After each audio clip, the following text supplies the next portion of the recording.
Before we begin, pause for a moment. Sometimes the most powerful words from God are hidden in places we don't always understand at first. And Leviticus is one of those treasures, a book many skip, yet a book filled with the heartbeat of a holy God who longs to draw his people close. Welcome to the Book of Leviticus, a sacred space where God teaches his people how to walk with him, worship him, and live set apart in a noisy world. This book may feel different, but if you listen with a gentle, open heart, you will hear something beautiful beneath every instruction and every law. A God who is patient, a God who is purposeful, a God who desires relationship, not distance. Leviticus shows us that holiness isn't about perfection, it's about closeness. It's about learning to live in a way that reflects God's love, his purity, and his presence in our everyday lives. As you listen today, may you feel God's nearness. May you hear his calm voice guiding you, and may your spirit be strengthened by the knowledge that the same holy God of Leviticus walks with you in grace today. If you haven't subscribed yet, please do. It truly supports this ministry and helps us continue sharing God's word with more people around the world. And I would love to know where you are listening from. Please share your location in the comments so we can pray for you, connect with you, and grow together as a family in Christ. Now let's begin the book of Leviticus with peace, with gentleness, and with expectant hearts. The Book of Leviticus. Leviticus chapter 1. The Lord called to Moses and spoke to him from the tent of meeting. He said, "Speak to the Israelites and say to them, when anyone among you brings an offering to the Lord, bring as your offering an animal from either the herd or the flock. If the offering is a burnt offering from the herd, you are to offer a male without defect. You must present it at the entrance to the tent of meeting, so that it will be acceptable to the Lord. You are to lay your hand on the head of the burnt offering, and it will be accepted on your behalf to make atonement for you. You are to slaughter the young bull before the Lord, and then Aaron's sons, the priests, shall bring the blood and splash it against the sides of the altar at the entrance to the tent of meeting. You are to skin the burnt offering and cut it into pieces. The sons of Aaron the priest are to put fire on the altar and arrange wood on the fire. Then Aaron's sons, the priests, shall arrange the pieces, including the head and the fat, on the wood that is burning on the altar. You are to wash the internal organs and the legs with water, and the priest is to burn all of it on the altar. It is a burnt offering, a food offering, an aroma pleasing to the Lord. If the offering is a burnt offering from the flock, from either the sheep or the goats, you are to offer a male without defect. You are to slaughter it at the north side of the altar before the Lord. And Aaron's sons, the priests, shall splash its blood against the sides of the altar. You are to cut it into pieces, and the priest shall arrange them, including the head and the fat, on the wood that is burning on the altar.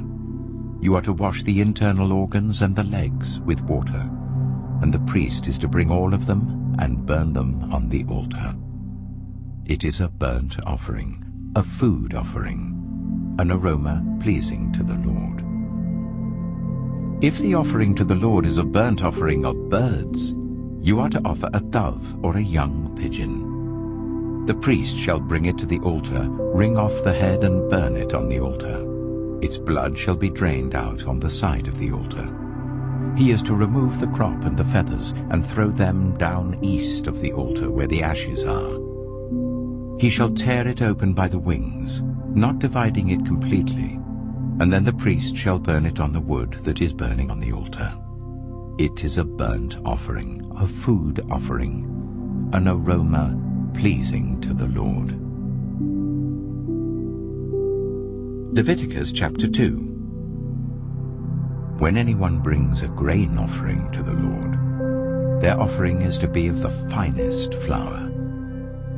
They are to pour olive oil on it, put incense on it, and take it to Aaron's sons, the priests. The priest shall take a handful of the flour and oil, together with all the incense, and burn this as a memorial portion on the altar, a food offering, an aroma pleasing to the Lord. The rest of the grain offering belongs to Aaron and his sons. It is a most holy part of the food offerings presented to the Lord. If you bring a grain offering baked in an oven, it is to consist of the finest flour, either thick loaves made without yeast and with olive oil mixed in, or thin loaves made without yeast and brushed with olive oil. If your grain offering is prepared on a griddle, it is to be made of the finest flour mixed with oil and without yeast. Crumble it and pour oil on it. It is a grain offering. If your grain offering is cooked in a pan, it is to be made of the finest flour and some olive oil. Bring the grain offering made of these things to the Lord. Present it to the priest, who shall take it to the altar. He shall take out the memorial portion from the grain offering and burn it on the altar as a food offering, an aroma pleasing to the Lord. The rest of the grain offering belongs to Aaron and his sons. It is a most holy part of the food offerings presented to the Lord. Every grain offering you bring to the Lord must be made without yeast, for you are not to burn any yeast or honey in a food offering presented to the Lord. You may bring them to the Lord as an offering of the first fruits, but they are not to be offered on the altar as a pleasing aroma. Season all your grain offerings with salt. Do not leave the salt of the covenant of your God out of your grain offerings. Add salt to all your offerings. If you bring a grain offering of first fruits to the Lord, offer crushed heads of new grain roasted in the fire. Put oil and incense on it. It is a grain offering. The priest shall burn the memorial portion of the crushed grain and the oil, together with all the incense, as a food offering presented to the Lord. Leviticus chapter 3. If your offering is a fellowship offering, and you offer an animal from the herd, whether male or female, you are to present before the Lord an animal without defect. You are to lay your hand on the head of your offering and slaughter it at the entrance to the tent of meeting. Then Aaron's sons, the priests, shall splash the blood against the sides of the altar. From the fellowship offering, you are to bring a food offering to the Lord.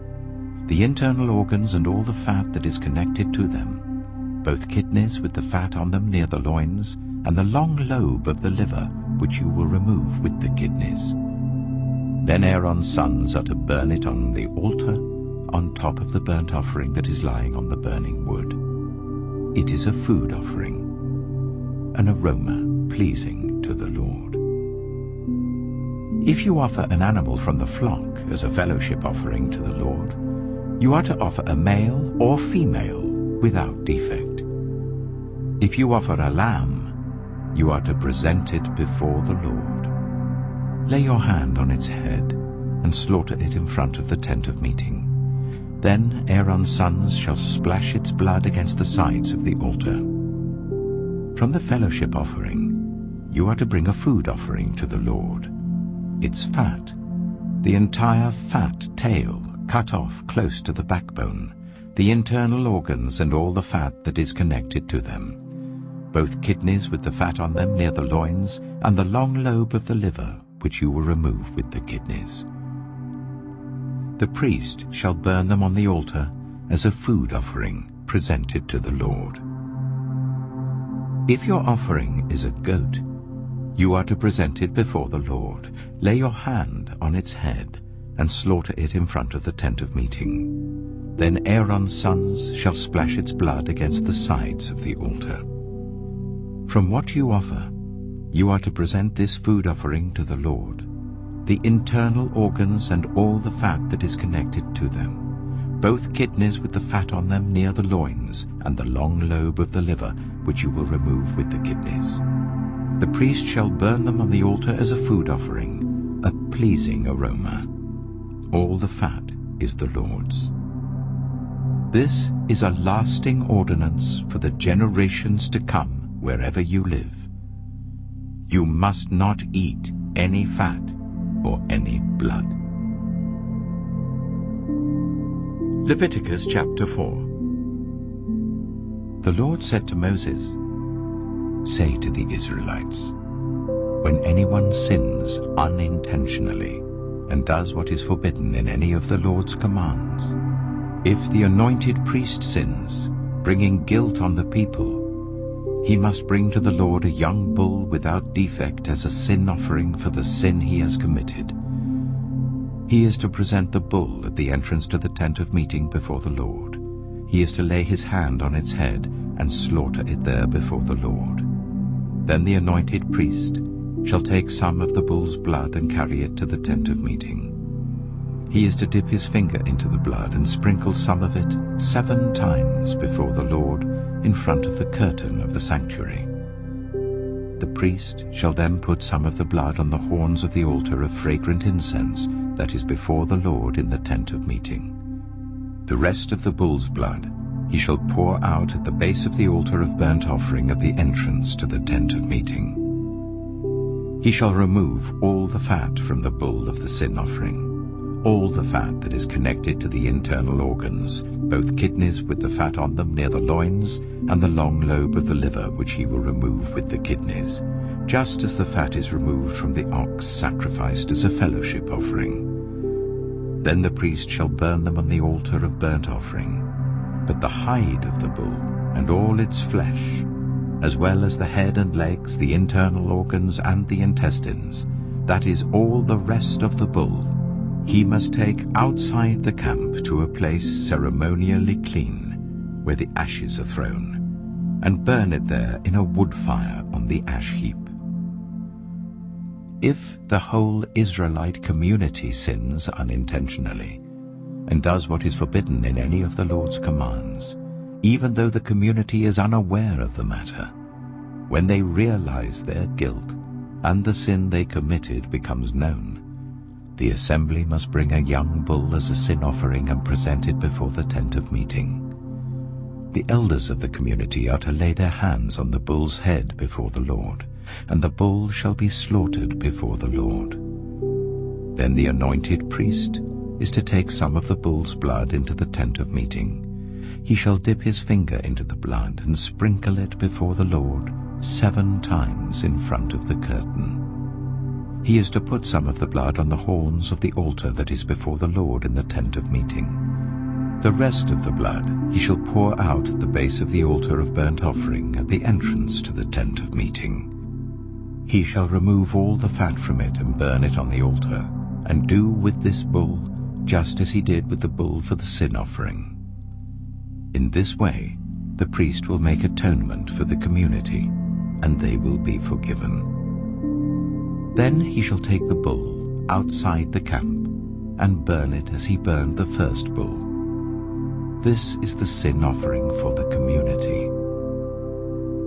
When a leader sins unintentionally and does what is forbidden in any of the commands of the Lord his God, when he realizes his guilt and the sin he has committed becomes known, he must bring as his offering a male goat without defect.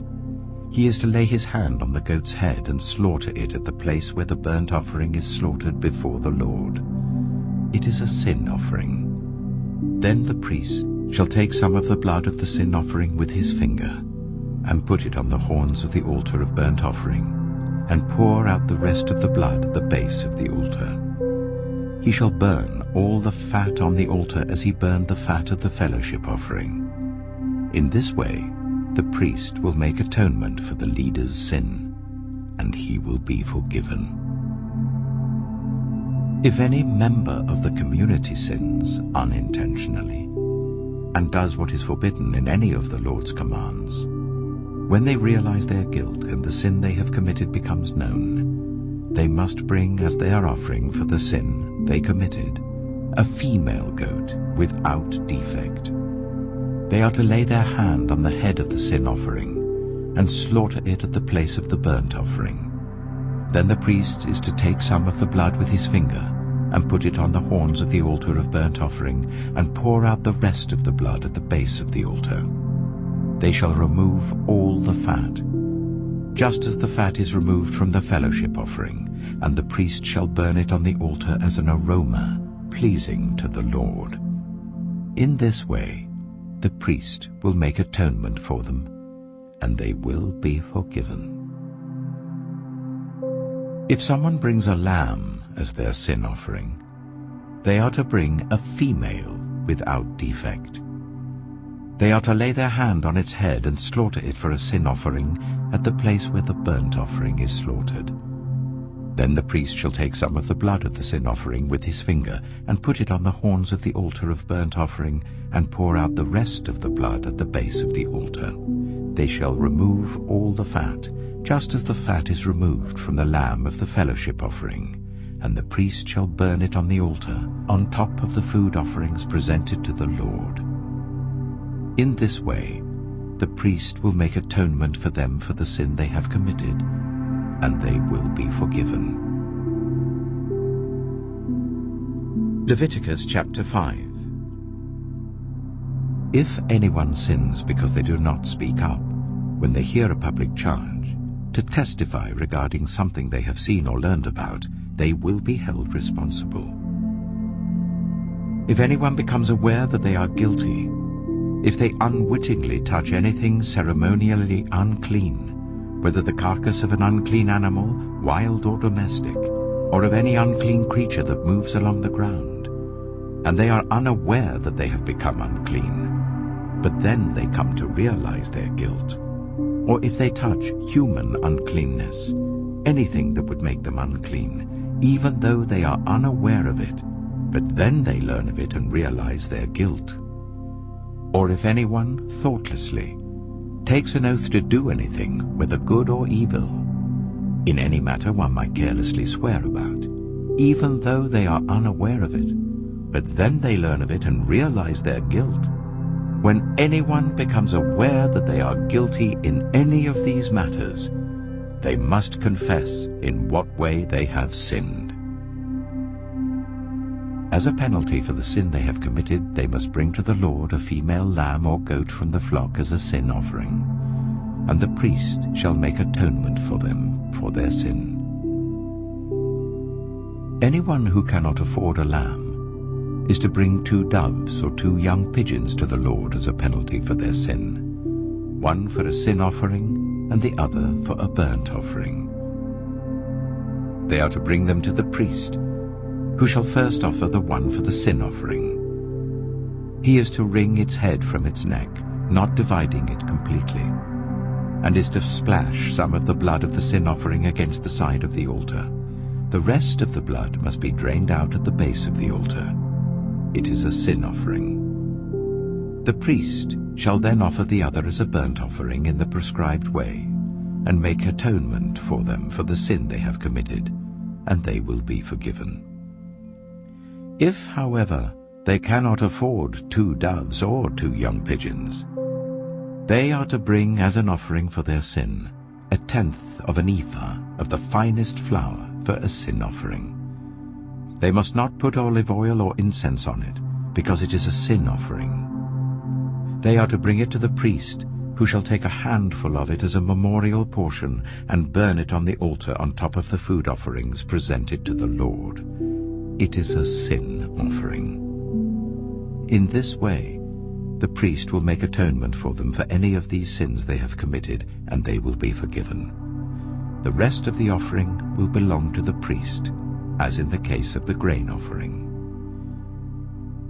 The Lord said to Moses, "When anyone is unfaithful to the Lord by sinning unintentionally in regard to any of the Lord's holy things, they are to bring to the Lord as a penalty a ram from the flock, one without defect and of the proper value in silver according to the sanctuary shekel.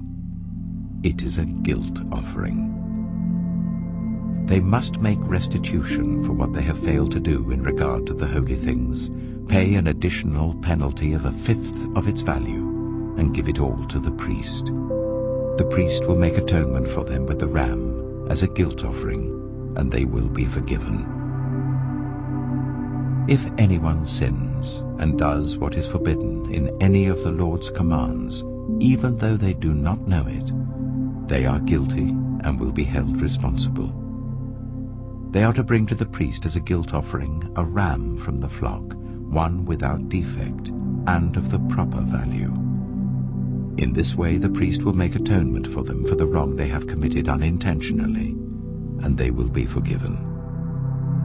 It is a guilt offering. They have been guilty of wrongdoing against the Lord. Leviticus chapter 6. The Lord said to Moses, "If anyone sins and is unfaithful to the Lord by deceiving a neighbor about something entrusted to them, or left in their care, or about something stolen, or if they cheat their neighbor, or if they find lost property and lie about it, or if they swear falsely about any such sin that people may commit, when they sin in any of these ways and realize their guilt, they must return what they have stolen or taken by extortion, or what was entrusted to them, or the lost property they found, or whatever it was they swore falsely about. They must make restitution in full, add 1/5 of the value to it and give it all to the owner on the day they present their guilt offering. And as a penalty, they must bring to the priest, that is, to the Lord, their guilt offering, a ram from the flock, one without defect and of the proper value. In this way the priest will make atonement for them before the Lord, and they will be forgiven for any of the things they did that made them guilty. The Lord said to Moses, "Give Aaron and his sons this command. These are the regulations for the burnt offering. The burnt offering is to remain on the altar hearth throughout the night till morning, and the fire must be kept burning on the altar. The priest shall then put on his linen clothes with linen undergarments next to his body, and shall remove the ashes of the burnt offering that the fire has consumed on the altar and place them beside the altar. Then he is to take off these clothes and put on others, and carry the ashes outside the camp to a place that is ceremonially clean. The fire on the altar must be kept burning. It must not go out. Every morning the priest is to add firewood and arrange the burnt offering on the fire and burn the fat of the fellowship offerings on it. The fire must be kept burning on the altar continuously. It must not go out. These are the regulations for the grain offering. Aaron's sons are to bring it before the Lord in front of the altar. The priest is to take a handful of the finest flour and some olive oil, together with all the incense on the grain offering, and burn the memorial portion on the altar as an aroma pleasing to the Lord. Aaron and his sons shall eat the rest of it, but it is to be eaten without yeast in the sanctuary area. They are to eat it in the courtyard of the tent of meeting. It must not be baked with yeast. I have given it as their share of the food offerings presented to me.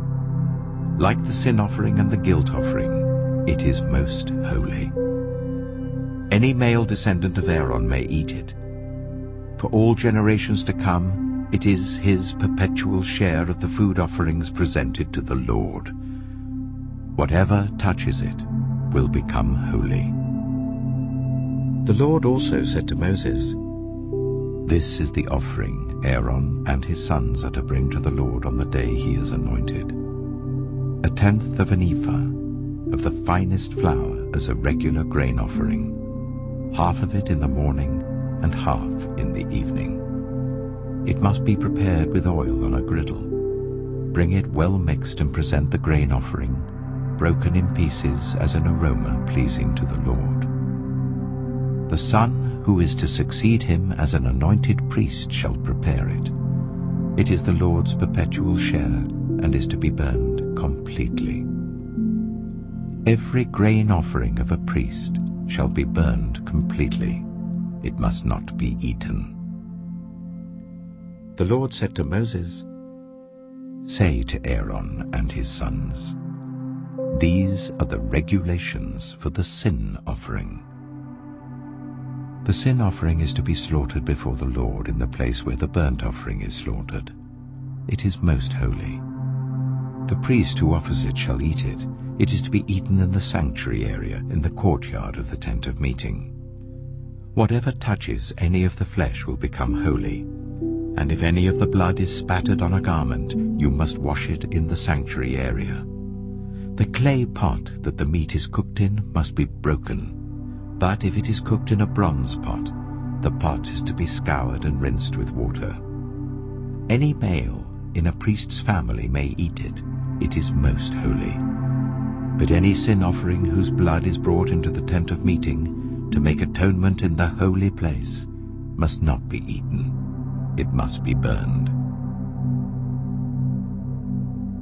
Leviticus chapter 7.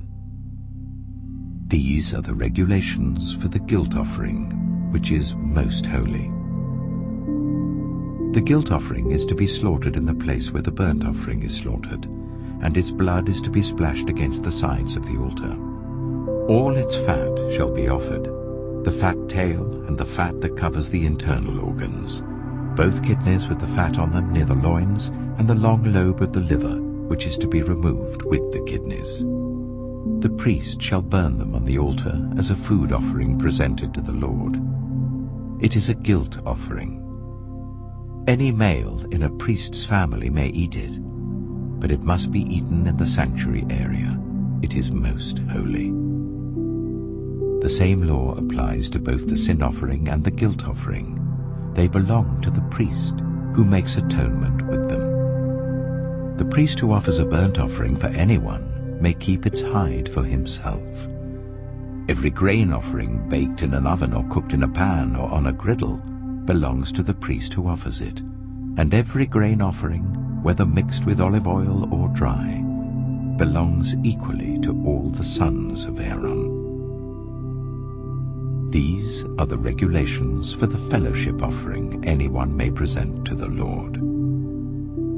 If they offer it as an expression of thankfulness, then along with this thank offering, they are to offer thick loaves made without yeast and with olive oil mixed in, thin loaves made without yeast and brushed with oil, and thick loaves of the finest flour, well kneaded and with oil mixed in. Along with their fellowship offering of thanksgiving, they are to present an offering with thick loaves of bread made with yeast. They are to bring one of each kind as an offering, a contribution to the Lord. It belongs to the priest, who splashes the blood of the fellowship offering against the altar. The meat of their fellowship offering of thanksgiving must be eaten on the day it is offered. They must leave none of it till morning. If, however, their offering is the result of a vow, or is a free will offering, the sacrifice shall be eaten on the day they offer it, but anything left over may be eaten on the next day.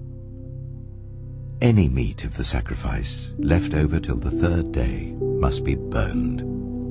If any meat of the fellowship offering is eaten on the third day, the one who offered it will not be accepted. It will not be reckoned to their credit, for it has become impure. The person who eats any of it will be held responsible. Meat that touches anything ceremonially unclean must not be eaten. It must be burned. As for other meat, anyone ceremonially clean may eat it. But if anyone who is unclean eats any meat of the fellowship offering belonging to the Lord, they must be cut off from their people. Anyone who touches something unclean, whether human uncleanness or an unclean animal or an unclean creature that moves along the ground, and then eats any of the meat of the fellowship offering belonging to the Lord, must be cut off from their people. The Lord said to Moses, "Say to the Israelites, do not eat any of the fat of cattle, sheep, or goats. The fat of an animal found dead or torn by wild animals may be used for any other purpose, but you must not eat it. Anyone who eats the fat of an animal from which a food offering may be presented to the Lord must be cut off from their people. And wherever you live, you must not eat the blood of any bird or animal. Anyone who eats blood must be cut off from their people. The Lord said to Moses, "Say to the Israelites, anyone who brings a fellowship offering to the Lord is to bring part of it as their sacrifice to the Lord. With their own hands they are to present the food offering to the Lord. They are to bring the fat together with the breast and wave the breast before the Lord as a wave offering. The priest shall burn the fat on the altar, but the breast belongs to Aaron and his sons. You are to give the right thigh of your fellowship offerings to the priest as a contribution. The son of Aaron, who offers the blood and the fat of the fellowship offering, shall have the right thigh as his share. From the fellowship offerings of the Israelites, I have taken the breast that is waved and the thigh that is presented, and have given them to Aaron the priest and his sons as their perpetual share from the Israelites. This is the portion of the food offerings presented to the Lord that were allotted to Aaron and his sons on the day they were presented to serve the Lord as priests.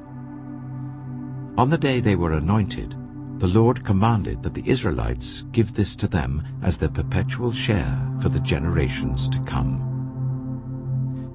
These, then, are the regulations for the burnt offering, the grain offering, the sin offering, the guilt offering, the ordination offering, and the fellowship offering, which the Lord gave Moses at Mount Sinai, in the desert of Sinai, on the day he commanded the Israelites to bring their offerings to the Lord. Leviticus chapter 8. The Lord said to Moses, "Bring Aaron and his sons, their garments, the anointing oil, the bull for the sin offering, the 2 rams and the basket containing bread made without yeast, and gather the entire assembly at the entrance to the tent of meeting." Moses did as the Lord commanded him, and the assembly gathered at the entrance to the tent of meeting.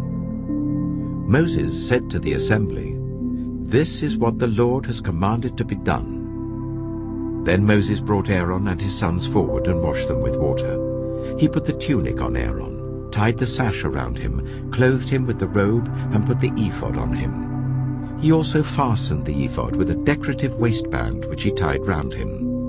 He placed the breastpiece on him and put the Urim and Thummim in the breastpiece. Then he placed the turban on Aaron's head and set the gold plate, the sacred emblem, on the front of it, as the Lord commanded Moses. Then Moses took the anointing oil and anointed the tabernacle and everything in it, and so consecrated them. He sprinkled some of the oil on the altar 7 times, anointing the altar and all its utensils and the basin with its stand to consecrate them. He poured some of the anointing oil on Aaron's head and anointed him to consecrate him. Then he brought Aaron's sons forward, put tunics on them, tied sashes round them, and fastened caps on them, as the Lord commanded Moses. He then presented the bull for the sin offering, and Aaron and his sons laid their hands on its head. Moses slaughtered the bull and took some of the blood, and with his finger he put it on all the horns of the altar to purify the altar. He poured out the rest of the blood at the base of the altar. So he consecrated it to make atonement for it. Moses also took all the fat around the internal organs, the long lobe of the liver and both kidneys and their fat, and burned it on the altar. But the bull with its hide and its flesh and its intestines he burned outside the camp, as the Lord commanded Moses. He then presented the ram for the burnt offering, and Aaron and his sons laid their hands on its head. Then Moses slaughtered the ram and splashed the blood against the sides of the altar. He cut the ram into pieces and burned the head, the pieces and the fat. He washed the internal organs and the legs with water and burned the whole ram on the altar. It was a burnt offering, a pleasing aroma, a food offering presented to the Lord, as the Lord commanded Moses. He then presented the other ram, the ram for the ordination. And Aaron and his sons laid their hands on its head. Moses slaughtered the ram and took some of its blood, and put it on the lobe of Aaron's right ear, on the thumb of his right hand, and on the big toe of his right foot. Moses also brought Aaron's sons forward, and put some of the blood on the lobes of their right ears, on the thumbs of their right hands, and on the big toes of their right feet. Then he splashed blood against the sides of the altar. After that he took the fat tail, all the fat around the internal organs, the long lobe of the liver, both kidneys and their fat, and the right thigh.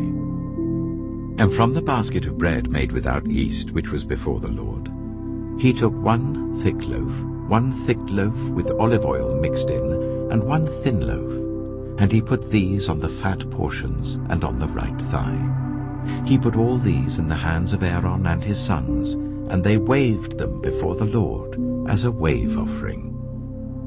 Then Moses took them from their hands and burned them on the altar on top of the burnt offering as an ordination offering, a pleasing aroma, a food offering presented to the Lord. Moses also took the breast, which was his share of the ordination ram, and waved it before the Lord as a wave offering, as the Lord commanded Moses. Then Moses took some of the anointing oil and some of the blood from the altar, and sprinkled them on Aaron and his garments, and on his sons and their garments. So he consecrated Aaron and his garments, and his sons and their garments. Moses then said to Aaron and his sons, "Cook the meat at the entrance to the tent of meeting, and eat it there with the bread from the basket of ordination offerings, as I was commanded. Aaron and his sons are to eat it. Then burn the rest of the meat and the bread. Do not leave the entrance to the tent of meeting for 7 days, until the days of your ordination are completed, for your ordination will last 7 days. What has been done today was commanded by the Lord to make atonement for you. You must stay at the entrance to the tent of meeting, day and night, for 7 days, and do what the Lord requires, so that you will not die. For that is what I have been commanded."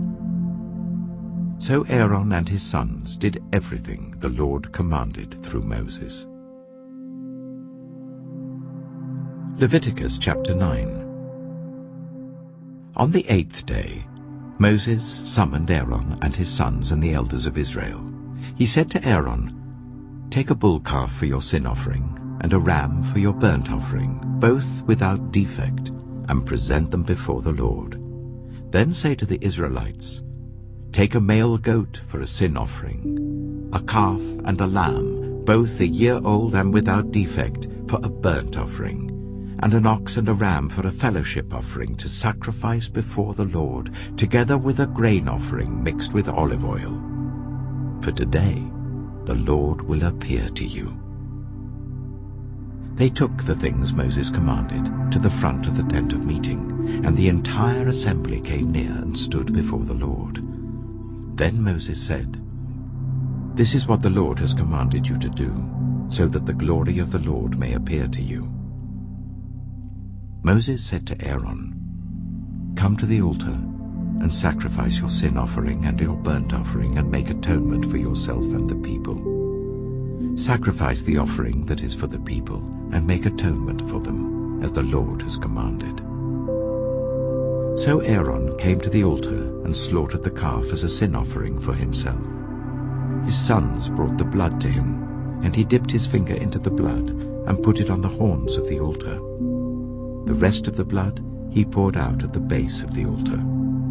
On the altar he burned the fat, the kidneys, and the long lobe of the liver from the sin offering, as the Lord commanded Moses. The flesh and the hide he burned outside the camp. Then he slaughtered the burnt offering. His sons handed him the blood, and he splashed it against the sides of the altar. They handed him the burnt offering piece by piece, including the head, and he burned them on the altar. he washed the internal organs and the legs and burned them on top of the burnt offering on the altar. Aaron then brought the offering that was for the people.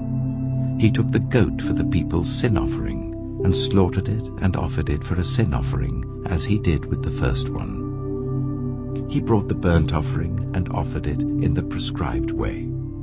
He also brought the grain offering, took a handful of it and burned it on the altar in addition to the morning's burnt offering. He slaughtered the ox and the ram as the fellowship offering for the people. His sons handed him the blood, and he splashed it against the sides of the altar. But the fat portions of the ox and the ram, the fat tail, the layer of fat, the kidneys, and the long lobe of the liver, these they laid on the breasts. And then Aaron burned the fat on the altar. Aaron waved the breasts and the right thigh before the Lord as a wave offering, as Moses commanded. Then Aaron lifted his hands towards the people and blessed them. And having sacrificed the sin offering, the burnt offering, and the fellowship offering, he stepped down. Moses and Aaron then went into the tent of meeting. When they came out, they blessed the people, and the glory of the Lord appeared to all the people. Fire came out from the presence of the Lord and consumed the burnt offering and the fat portions on the altar. And when all the people saw it, they shouted for joy and fell face down. Leviticus chapter 10. Aaron's sons, Nadab and Abihu, took their censers, put fire in them, and added incense. And they offered unauthorized fire before the Lord, contrary to his command. So fire came out from the presence of the Lord and consumed them, and they died before the Lord. Moses then said to Aaron, "This is what the Lord spoke of when he said, 'Among those who approach me I will be proved holy. In the sight of all the people I will be honored.'" Aaron remained silent. Moses summoned Mishael and Elzaphan, the sons of Aaron's uncle Uzziel, and said to them, "Come here, carry your cousins outside the camp, away from the front of the sanctuary." So they came and carried them, still in their tunics, outside the camp as Moses ordered. Then Moses said to Aaron and his sons Eleazar and Ithamar, "Do not let your hair become unkempt, and do not tear your clothes, or you will die, and the Lord will be angry with the whole community. But your relatives, all the Israelites, may mourn for those the Lord has destroyed by fire. Do not leave the entrance to the tent of meeting, or you will die, because the Lord's anointing oil is on you." So they did as Moses said.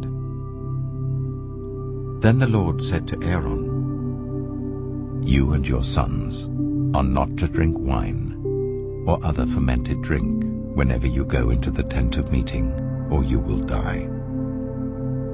This is a lasting ordinance for the generations to come, so that you can distinguish between the holy and the common, between the unclean and the clean, and so you can teach the Israelites all the decrees the Lord has given them through Moses." Moses said to Aaron and his remaining sons, Eleazar and Ithamar, "Take the grain offering left over from the food offerings prepared without yeast, and present it to the Lord, and eat it beside the altar, for it is most holy. Eat it in the sanctuary area, because it is your share and your son's share of the food offerings presented to the Lord, for so I have been commanded. But you and your sons and your daughters may eat the breast that was waved and the thigh that was presented. Eat them in a ceremonially clean place. They have been given to you and your children as your share of the Israelites' fellowship offerings. The thigh that was presented and the breast that was waved must be brought with the fat portions of the food offerings, to be waved before the Lord as a wave offering. This will be the perpetual share for you and your children, as the Lord commanded." When Moses inquired about the goat of the sin offering, and found that it had been burned, he was angry with Eleazar and Ithamar, Aaron's remaining sons, and asked, "Why didn't you eat the sin offering in the sanctuary area? It is most holy. It was given to you to take away the guilt of the community by making atonement for them before the Lord. Since its blood was not taken into the holy place, you should have eaten the goat in the sanctuary area, as I commanded." Aaron replied to Moses, "Today they sacrifice their sin offering and their burnt offering before the Lord. But such things as this have happened to me. Would the Lord have been pleased if I had eaten the sin offering today?" When Moses heard this, he was satisfied. Leviticus chapter 11. The Lord said to Moses and Aaron, "Say to the Israelites, of all the animals that live on land, these are the ones you may eat. You may eat any animal that has a divided hoof and that chews the cud. There are some that only chew the cud or only have a divided hoof, but you must not eat them. The camel, though it chews the cud, does not have a divided hoof. It is ceremonially unclean for you. The hyrax, though it chews the cud, does not have a divided hoof. It is unclean for you. The rabbit, though it chews the cud, does not have a divided hoof. It is unclean for you. And the pig, though it has a divided hoof, does not chew the cud. It is unclean for you. You must not eat their meat or touch their carcasses. They are unclean for you. Of all the creatures living in the water of the seas and the streams, you may eat any that have fins and scales. But all creatures in the seas or streams that do not have fins and scales, whether among all the swarming things or among all the other living creatures in the water, you are to regard as unclean. And since you are to regard them as unclean, you must not eat their meat. You must regard their carcasses as unclean. Anything living in the water that does not have fins and scales is to be regarded as unclean by you. These are the birds you are to regard as unclean and not eat, because they are unclean: the eagle, the vulture, the black vulture, the red kite, any kind of black kite, any kind of raven, the horned owl, the screech owl, the gull, any kind of hawk, the little owl, the cormorant, the great owl, the white owl, the desert owl, the osprey, the stork, any kind of heron, the hoopoe, and the bat. All flying insects that walk on all fours are to be regarded as unclean by you. There are, however, some flying insects that walk on all fours that you may eat, those that have jointed legs for hopping on the ground. Of these you may eat any kind of locust, cricket, cicada, or grasshopper. But all other flying insects that have 4 legs you are to regard as unclean. You will make yourselves unclean by these. Whoever touches their carcass will be unclean till evening. Whoever picks up one of their carcasses must wash their clothes, and they will be unclean till evening. Every animal that does not have a divided hoof, or that does not chew the cud, is unclean for you. Whoever touches the carcass of any of them will be unclean. Of all the animals that walk on all fours, those that walk on their paws are unclean for you. Whoever touches their carcasses will be unclean till evening. Anyone who picks up their carcasses must wash their clothes, and they will be unclean till evening. These animals are unclean for you.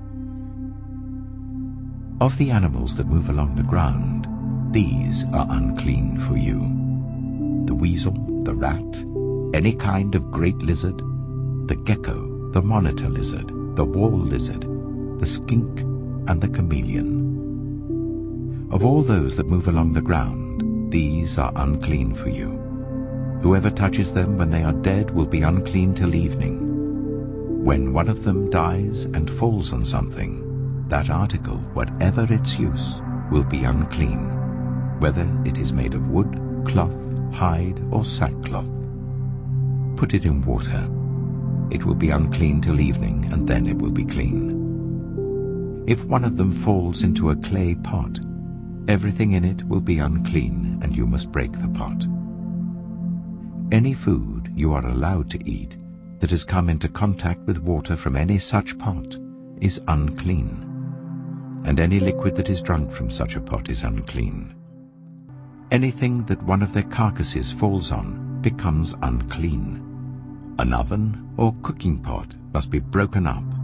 They are unclean, and you are to regard them as unclean. A spring, however, or a cistern for collecting water remains clean. But anyone who touches one of these carcasses is unclean. If a carcass falls on any seeds that are to be planted, they remain clean. But if water has been put on the seed and a carcass falls on it, it is unclean for you. If an animal that you are allowed to eat dies, anyone who touches its carcass will be unclean till evening. Anyone who eats some of its carcass must wash their clothes, and they will be unclean till evening. Anyone who picks up the carcass must wash their clothes, and they will be unclean till evening. Every creature that moves along the ground is to be regarded as unclean. It is not to be eaten. You are not to eat any creature that moves along the ground, whether it moves on its belly or walks on all fours or on many feet. It is unclean. Do not defile yourselves by any of these creatures. Do not make yourselves unclean by means of them, or be made unclean by them. I am the Lord your God. Consecrate yourselves and be holy, because I am holy. Do not make yourselves unclean by any creature that moves along the ground. I am the Lord, who brought you up out of Egypt to be your God. Therefore be holy, because I am holy. These are the regulations concerning animals, birds, every living thing that moves about in the water, and every creature that moves along the ground. You must distinguish between the unclean and the clean, between living creatures that may be eaten and those that may not be eaten. Leviticus chapter 12. The Lord said to Moses, "Say to the Israelites, a woman who becomes pregnant and gives birth to a son will be ceremonially unclean for 7 days, just as she is unclean during her monthly period. On the 8th day, the boy is to be circumcised. Then the woman must wait 33 days to be purified from her bleeding. She must not touch anything sacred or go to the sanctuary until the days of her purification are over. If she gives birth to a daughter, for 2 weeks the woman will be unclean as during her period. Then she must wait 66 days to be purified from her bleeding. When the days of her purification for a son or daughter are over, she is to bring to the priest at the entrance to the tent of meeting a year-old lamb for a burnt offering, and a young pigeon or a dove for a sin offering. He shall offer them before the Lord to make atonement for her, and then she will be ceremonially clean from her flow of blood. These are the regulations for the woman who gives birth to a boy or a girl. But if she cannot afford a lamb, she is to bring 2 doves or 2 young pigeons, one for a burnt offering and the other for a sin offering. In this way, the priest will make atonement for her, and she will be clean. Leviticus chapter 13. The Lord said to Moses and Aaron, "When anyone has a swelling or a rash or a shiny spot on their skin that may be a defiling skin disease, they must be brought to Aaron the priest or to one of his sons who is a priest. The priest is to examine the sore on the skin, and if the hair in the sore has turned white, and the sore appears to be more than skin deep, It is a defiling skin disease. When the priest examines that person, he shall pronounce them ceremonially unclean. If the shiny spot on the skin is white but does not appear to be more than skin deep, and the hair in it has not turned white, the priest is to isolate the affected person for 7 days. On the 7th day, the priest is to examine them. And if he sees that the sore is unchanged and has not spread in the skin, he is to isolate them for another 7 days. On the 7th day, the priest is to examine them again. And if the sore has faded and has not spread in the skin, the priest shall pronounce them clean. It is only a rash. They must wash their clothes, and they will be clean. But if the rash does spread in their skin after they have shown themselves to the priest to be pronounced clean, they must appear before the priest again. The priest is to examine that person, and if the rash has spread in the skin, he shall pronounce them unclean. It is a defiling skin disease. When anyone has a defiling skin disease, they must be brought to the priest. The priest is to examine them, and if there is a white swelling in the skin that has turned the hair white, and if there is raw flesh in the swelling, it is a chronic skin disease, and the priest shall pronounce them unclean. He is not to isolate them, because they are already unclean. If the disease breaks out all over their skin, and so far as the priest can see, it covers all the skin of the affected person from head to foot, the priest is to examine them. And if the disease has covered their whole body, he shall pronounce them clean. Since it has all turned white, they are clean. But whenever raw flesh appears on them, they will be unclean. When the priest sees the raw flesh, he shall pronounce them unclean. The raw flesh is unclean. They have a defiling disease. If the raw flesh changes and turns white, they must go to the priest. The priest is to examine them, and if the sores have turned white, the priest shall pronounce the affected person clean. Then they will be clean. When someone has a boil on their skin and it heals, and in the place where the boil was a white swelling or reddish-white spot appears, they must present themselves to the priest. The priest is to examine it, and if it appears to be more than skin deep and the hair in it has turned white, the priest shall pronounce that person unclean. It is a defiling skin disease that has broken out where the boil was. But if, when the priest examines it, there is no white hair in it, and it is not more than skin deep and has faded, then the priest is to isolate them for 7 days. If it is spreading in the skin, the priest shall pronounce them unclean. It is a defiling disease. But if the spot is unchanged and has not spread, it is only a scar from the boil, and the priest shall pronounce them clean.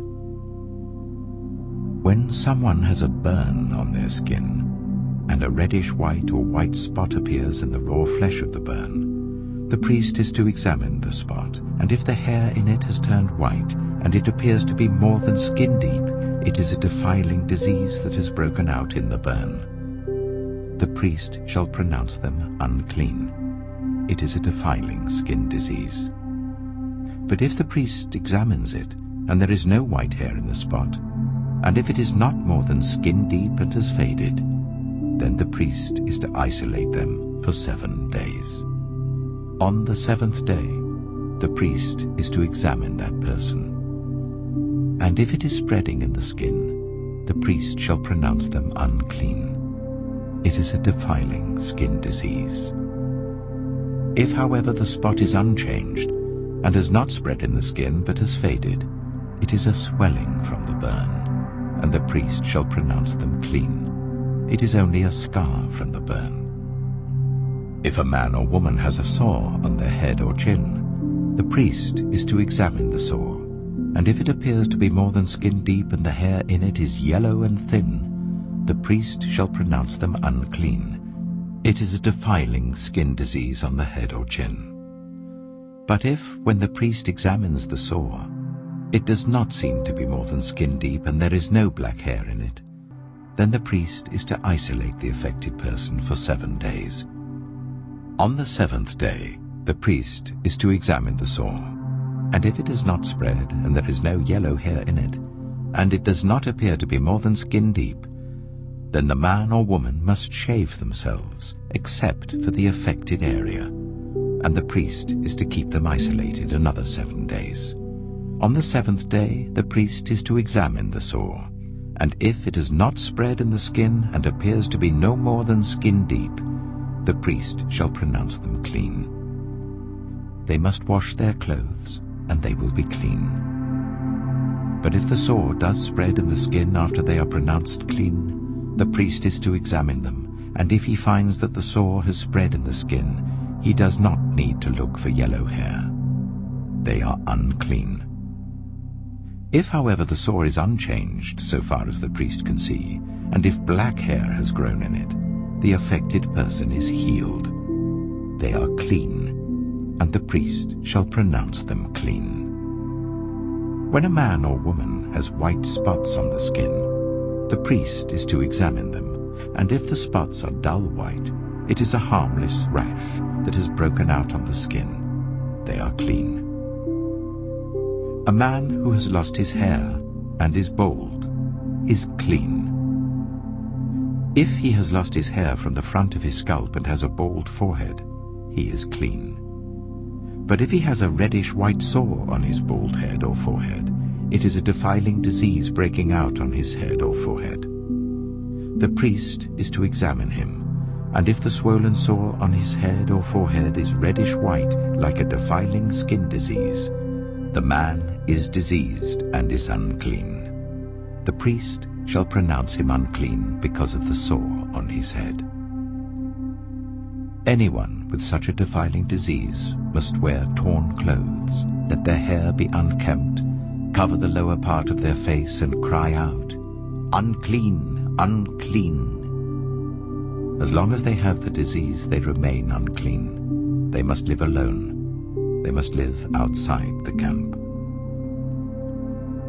As for any fabric that is spoiled with a defiling mold, any woolen or linen clothing, any woven or knitted material of linen or wool, any leather or anything made of leather, if the affected area in the fabric, the leather, the woven or knitted material, or any leather article is greenish or reddish, it is a defiling mold and must be shown to the priest. The priest is to examine the affected area and isolate the article for 7 days. On the 7th day he is to examine it, and if the mold has spread in the fabric, the woven or knitted material, or the leather, whatever its use, it is a persistent, defiling mold. The article is unclean. He must burn the fabric, the woven or knitted material of wool or linen, or any leather article that has been spoiled, because the defiling mold is persistent. The article must be burned. But if, when the priest examines it, the mold has not spread in the fabric, the woven or knitted material, or the leather article, he shall order that the spoiled article be washed. Then he is to isolate it for another 7 days. After the article has been washed, the priest is to examine it again, and if the mold has not changed its appearance, even though it has not spread, it is unclean. Burn it, no matter which side of the fabric has been spoiled. If, when the priest examines it, the mold has faded after the article has been washed, he is to tear the spoiled part out of the fabric, the leather, or the woven or knitted material. But if it reappears in the fabric, in the woven or knitted material, or in the leather article, it is a spreading mold. Whatever has the mold must be burned. Any fabric, woven or knitted material, or any leather article that has been washed and is rid of the mold must be washed again. Then it will be clean. These are the regulations concerning defiling molds in woolen or linen clothing, woven or knitted material, or any leather article, for pronouncing them clean or unclean. Leviticus chapter 14. The Lord said to Moses, "These are the regulations for any diseased person at the time of their ceremonial cleansing when they are brought to the priest. The priest is to go outside the camp and examine them. If they have been healed of their defiling skin disease, the priest shall order that 2 live clean birds and some cedar wood, scarlet yarn and hyssop be brought for the person to be cleansed. Then the priest shall order that one of the birds be killed over fresh water in a clay pot. He is then to take the live bird and dip it, together with the cedar wood, the scarlet yarn and the hyssop, into the blood of the bird that was killed over the fresh water. 7 times he shall sprinkle the one to be cleansed of the defiling disease, and then pronounce them clean. After that, he is to release the live bird in the open fields. The person to be cleansed must wash their clothes, shave off all their hair and bathe with water. Then they will be ceremonially clean. After this they may come into the camp, but they must stay outside their tent for 7 days. On the 7th day they must shave off all their hair. They must shave their head, their beard, their eyebrows, and the rest of their hair. They must wash their clothes and bathe themselves with water, and they will be clean. On the 8th day, they must bring 2 male lambs and 1 ewe lamb, a year old, each without defect, along with 3/10 of an ephah of the finest flour mixed with olive oil for a grain offering, and 1 log of oil. The priest who pronounces them clean shall present both the one to be cleansed and their offerings before the Lord at the entrance to the tent of meeting. Then the priest is to take 1 of the male lambs and offer it as a guilt offering, along with a log of oil. He shall wave them before the Lord as a wave offering. He is to slaughter the lamb in the sanctuary area where the sin offering and the burnt offering are slaughtered. Like the sin offering, the guilt offering belongs to the priest. It is most holy. The priest is to take some of the blood of the guilt offering and put it on the lobe of the right ear of the one to be cleansed, on the thumb of their right hand, and on the big toe of their right foot. The priest shall then take some of the log of oil, pour it in the palm of his own left hand, dip his right forefinger into the oil in his palm, and with his finger sprinkle some of it before the Lord 7 times. The priest is to put some of the oil remaining in his palm, on the lobe of the right ear of the one to be cleansed, on the thumb of their right hand, and on the big toe of their right foot, on top of the blood of the guilt offering. The rest of the oil in his palm the priest shall put on the head of the one to be cleansed, and make atonement for them before the Lord. Then the priest is to sacrifice the sin offering, and make atonement for the one to be cleansed from their uncleanness.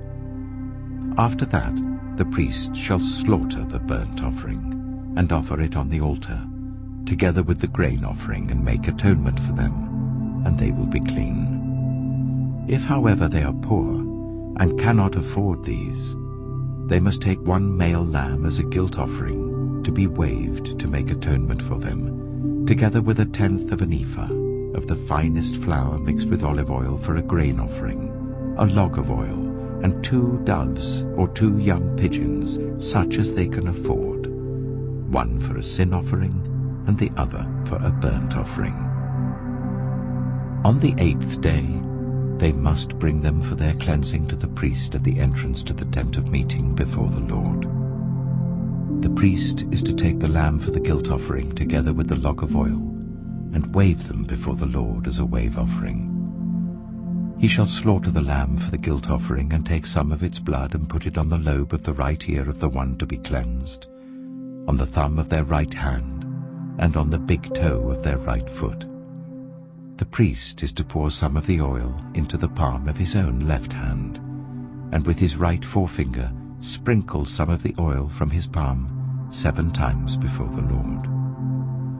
Some of the oil in his palm he is to put on the same places he put the blood of the guilt offering, on the lobe of the right ear of the one to be cleansed, on the thumb of their right hand, and on the big toe of their right foot.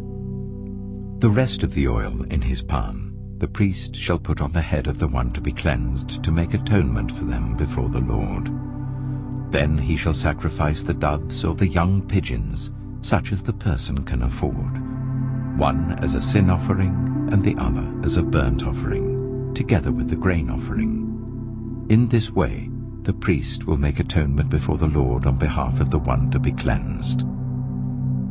These are the regulations for anyone who has a defiling skin disease and who cannot afford the usual offerings for their cleansing.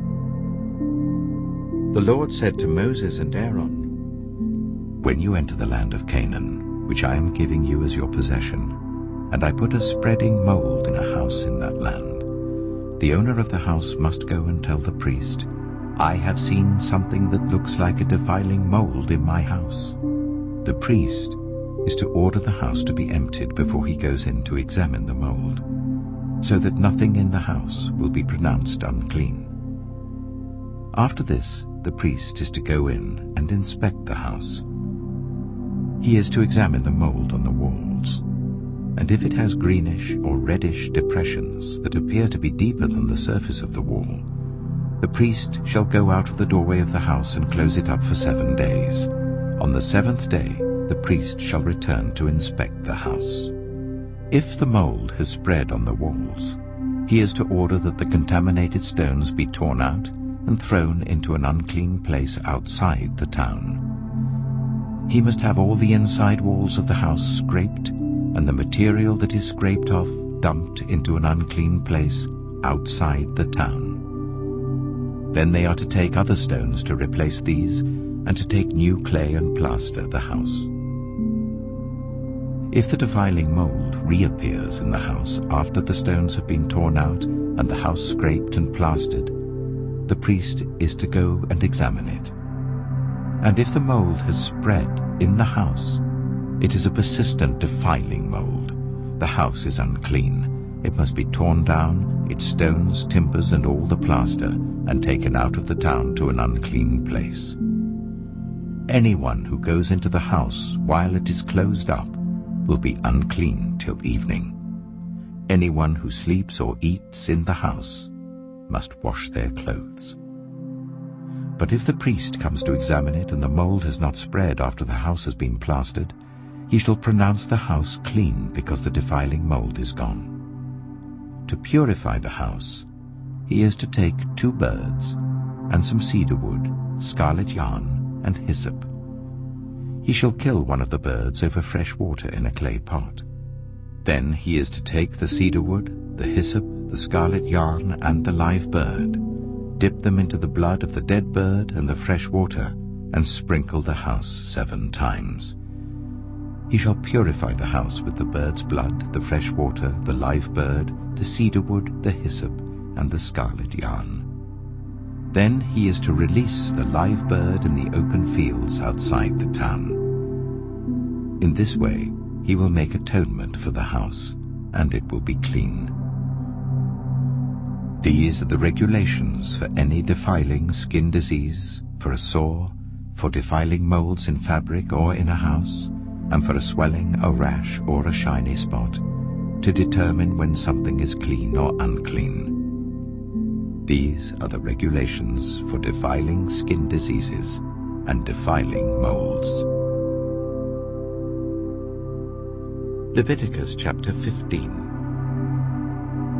The Lord said to Moses and Aaron, "Speak to the Israelites and say to them, when any man has an unusual bodily discharge, such a discharge is unclean. Whether it continues flowing from his body or is blocked, it will make him unclean. This is how his discharge will bring about uncleanness. Any bed the man with a discharge lies on will be unclean, and anything he sits on will be unclean. Anyone who touches his bed must wash their clothes and bathe with water, and they will be unclean till evening. Whoever sits on anything that the man with the discharge sat on must wash their clothes and bathe with water, and they will be unclean till evening. Whoever touches the man who has a discharge must wash their clothes and bathe with water, and they will be unclean till evening. If the man with the discharge spits on anyone who is clean, they must wash their clothes and bathe with water, and they will be unclean till evening. Everything the man sits on when riding will be unclean, and whoever touches any of the things that were under him will be unclean till evening. Whoever picks up those things must wash their clothes and bathe with water, and they will be unclean till evening.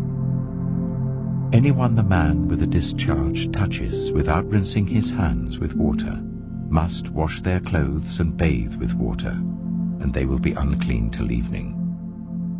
A clay pot that the man touches must be broken, and any wooden article is to be rinsed with water. When a man is cleansed from his discharge, he is to count 7 days for his ceremonial cleansing. He must wash his clothes and bathe himself with fresh water, and he will be clean. On the 8th day, he must take 2 doves or 2 young pigeons and come before the Lord to the entrance to the tent of meeting and give them to the priest. The priest is to sacrifice them, the one for a sin offering and the other for a burnt offering. In this way, he will make atonement before the Lord for the man because of his discharge. When a man has an emission of semen, he must bathe his whole body with water, and he will be unclean till evening. Any clothing or leather that has semen on it must be washed with water, and it will be unclean till evening. When a man has sexual relations with a woman, and there is an emission of semen, both of them must bathe with water, and they will be unclean till evening. When a woman has her regular flow of blood, the impurity of her monthly period will last 7 days, and anyone who touches her will be unclean till evening. Anything she lies on during her period will be unclean, and anything she sits on will be unclean. Anyone who touches her bed will be unclean. They must wash their clothes and bathe with water, and they will be unclean till evening. Anyone who touches anything she sits on will be unclean. They must wash their clothes and bathe with water, and they will be unclean till evening. Whether it is the bed or anything she was sitting on, when anyone touches it, they will be unclean till evening. If a man has sexual relations with her, and her monthly flow touches him, he will be unclean for 7 days. Any bed he lies on will be unclean. When a woman has a discharge of blood for many days at a time other than her monthly period, or has a discharge that continues beyond her period, she will be unclean as long as she has the discharge, just as in the days of her period. Any bed she lies on while her discharge continues will be unclean, as is her bed during her monthly period, and anything she sits on will be unclean, as during her period. Anyone who touches them will be unclean. They must wash their clothes and bathe with water, and they will be unclean till evening. When she is cleansed from her discharge, she must count 7 days, and after that she will be ceremonially clean. On the 8th day, she must take 2 doves or 2 young pigeons and bring them to the priest at the entrance to the tent of meeting. The priest is to sacrifice one for a sin offering and the other for a burnt offering. In this way, he will make atonement for her before the Lord for the uncleanness of her discharge. You must keep the Israelites separate from things that make them unclean, so they will not die in their uncleanness for defiling my dwelling place which is among them. These are the regulations for a man with a discharge, for anyone made unclean by an emission of semen, for a woman in her monthly period, for a man or woman with a discharge, and for a man who has sexual relations with a woman who is ceremonially unclean. Leviticus chapter 16. The Lord spoke to Moses after the death of the 2 sons of Aaron, who died when they approached the Lord. The Lord said to Moses, "Tell your brother Aaron that he is not to come whenever he chooses into the most holy place behind the curtain in front of the atonement cover on the ark, or else he will die. For I will appear in the cloud over the atonement cover. This is how Aaron is to enter the most holy place. He must first bring a young bull for a sin offering and a ram for a burnt offering. He is to put on the sacred linen tunic with linen undergarments next to his body. He is to tie the linen sash round him and put on the linen turban. These are sacred garments, so he must bathe himself with water before he puts them on. From the Israelite community, he is to take 2 male goats for a sin offering and a ram for a burnt offering. Aaron is to offer the bull for his own sin offering, to make atonement for himself and his household. Then he is to take the 2 goats and present them before the Lord at the entrance to the tent of meeting. He is to cast lots for the 2 goats, 1 lot for the Lord, the other for the scapegoat. Aaron shall bring the goat whose lot falls to the Lord and sacrifice it for a sin offering. But the goat chosen by lot as the scapegoat shall be presented alive before the Lord, to be used for making atonement by sending it into the wilderness as a scapegoat. Aaron shall bring the bull for his own sin offering to make atonement for himself and his household, and he is to slaughter the bull for his own sin offering. He is to take a censer full of burning coals from the altar before the Lord, and 2 handfuls of finely ground fragrant incense, and take them behind the curtain. He is to put the incense on the fire before the Lord, and the smoke of the incense will conceal the atonement cover above the tablets of the covenant law, so that he will not die. He is to take some of the bull's blood and with his finger sprinkle it on the front of the atonement cover. Then he shall sprinkle some of it with his finger 7 times before the atonement cover.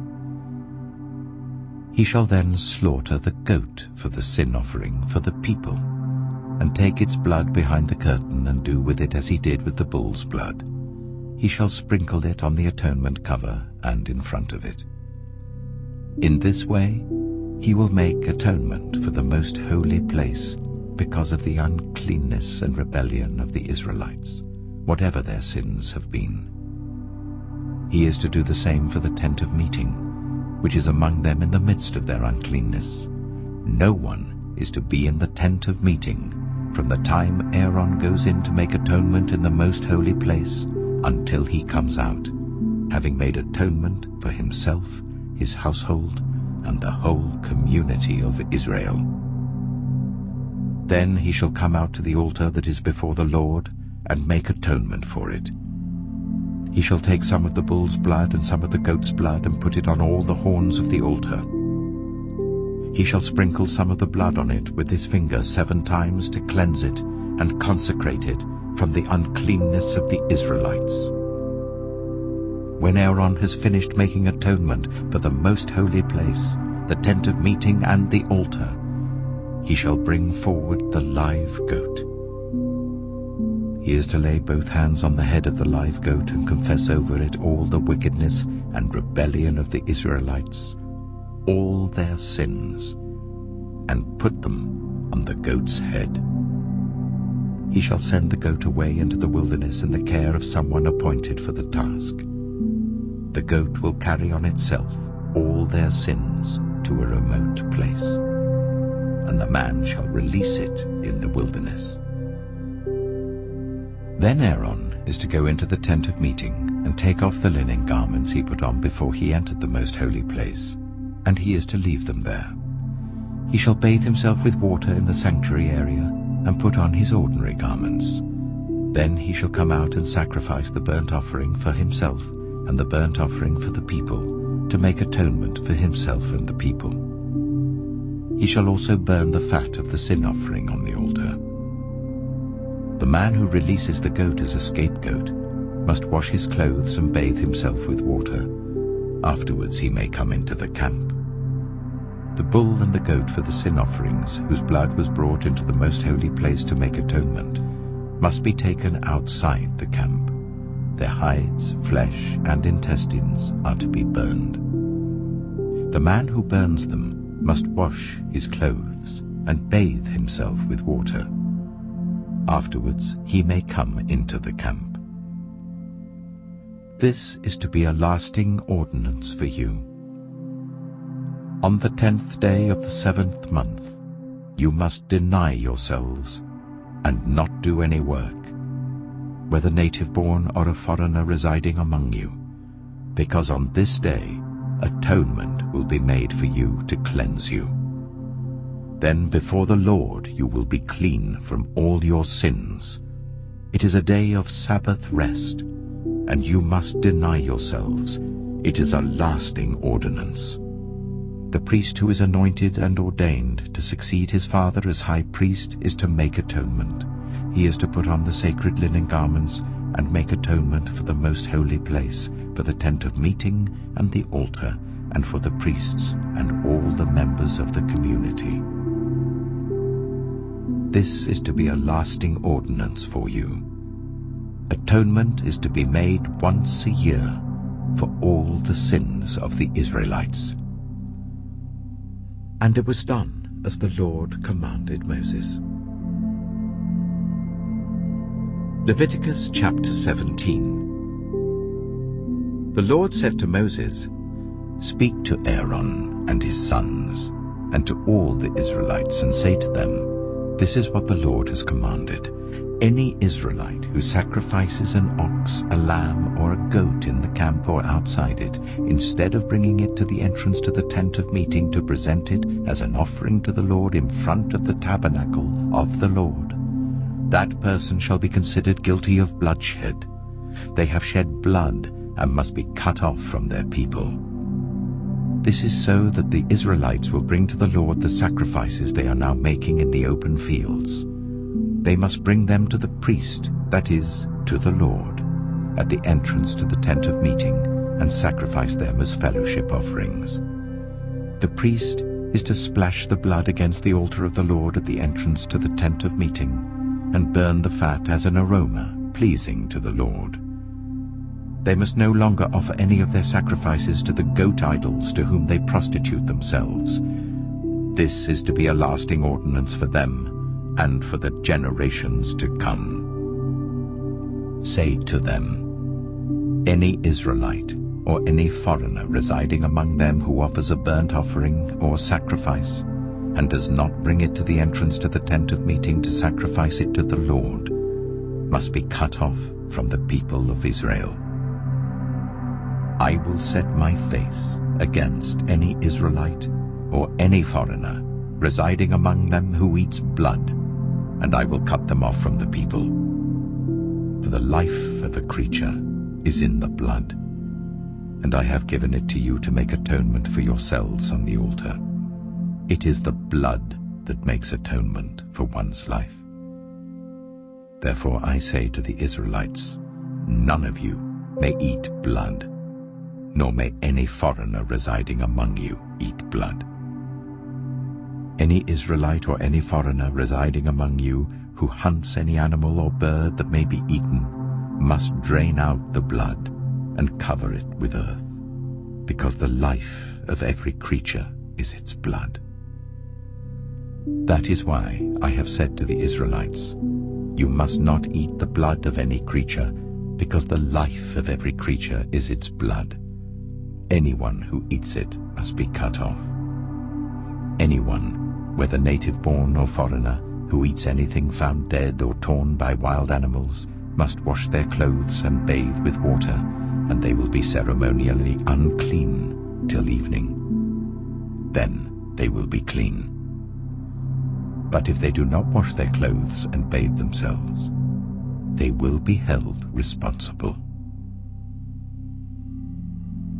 Leviticus chapter 18.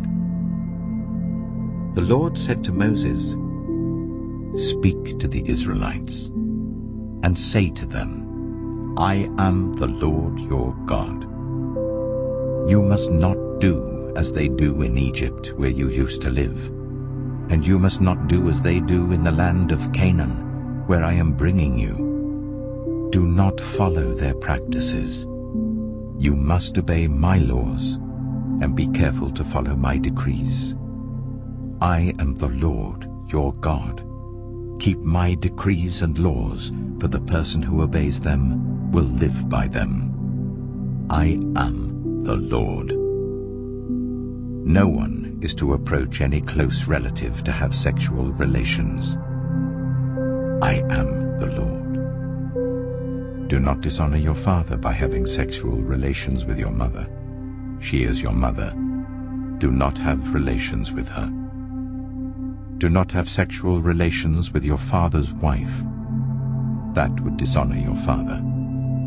Do not have sexual relations with your sister, either your father's daughter or your mother's daughter, whether she was born in the same home or elsewhere. Do not have sexual relations with your son's daughter or your daughter's daughter. That would dishonor you. Do not have sexual relations with the daughter of your father's wife born to your father. She is your sister. Do not have sexual relations with your father's sister. She is your father's close relative. Do not have sexual relations with your mother's sister, because she is your mother's close relative. Do not dishonor your father's brother by approaching his wife to have sexual relations. She is your aunt. Do not have sexual relations with your daughter-in-law. She is your son's wife. Do not have relations with her. Do not have sexual relations with your brother's wife. That would dishonor your brother. Do not have sexual relations with both a woman and her daughter. Do not have sexual relations with either her son's daughter or her daughter's daughter. They are her close relatives. That is wickedness. Do not take your wife's sister as a rival wife and have sexual relations with her while your wife is living. Do not approach a woman to have sexual relations during the uncleanness of her monthly period. Do not have sexual relations with your neighbor's wife and defile yourself with her. Do not give any of your children to be sacrificed to Moloch, for you must not profane the name of your God. I am the Lord. Do not have sexual relations with a man as one does with a woman. That is detestable. Do not have sexual relations with an animal and defile yourself with it. A woman must not present herself to an animal to have sexual relations with it. That is a perversion. Do not defile yourselves in any of these ways, because this is how the nations that I am going to drive out before you became defiled. Even the land was defiled. So I punished it for its sin, and the land vomited out its inhabitants. But you must keep my decrees and my laws. The native-born and the foreigners residing among you must not do any of these detestable things. For all these were done by the people who lived in the land before you, and the land became defiled. And if you defile the land, it will vomit you out as it vomited out the nations that were before you. Everyone who does any of these detestable things, such persons must be cut off from their people.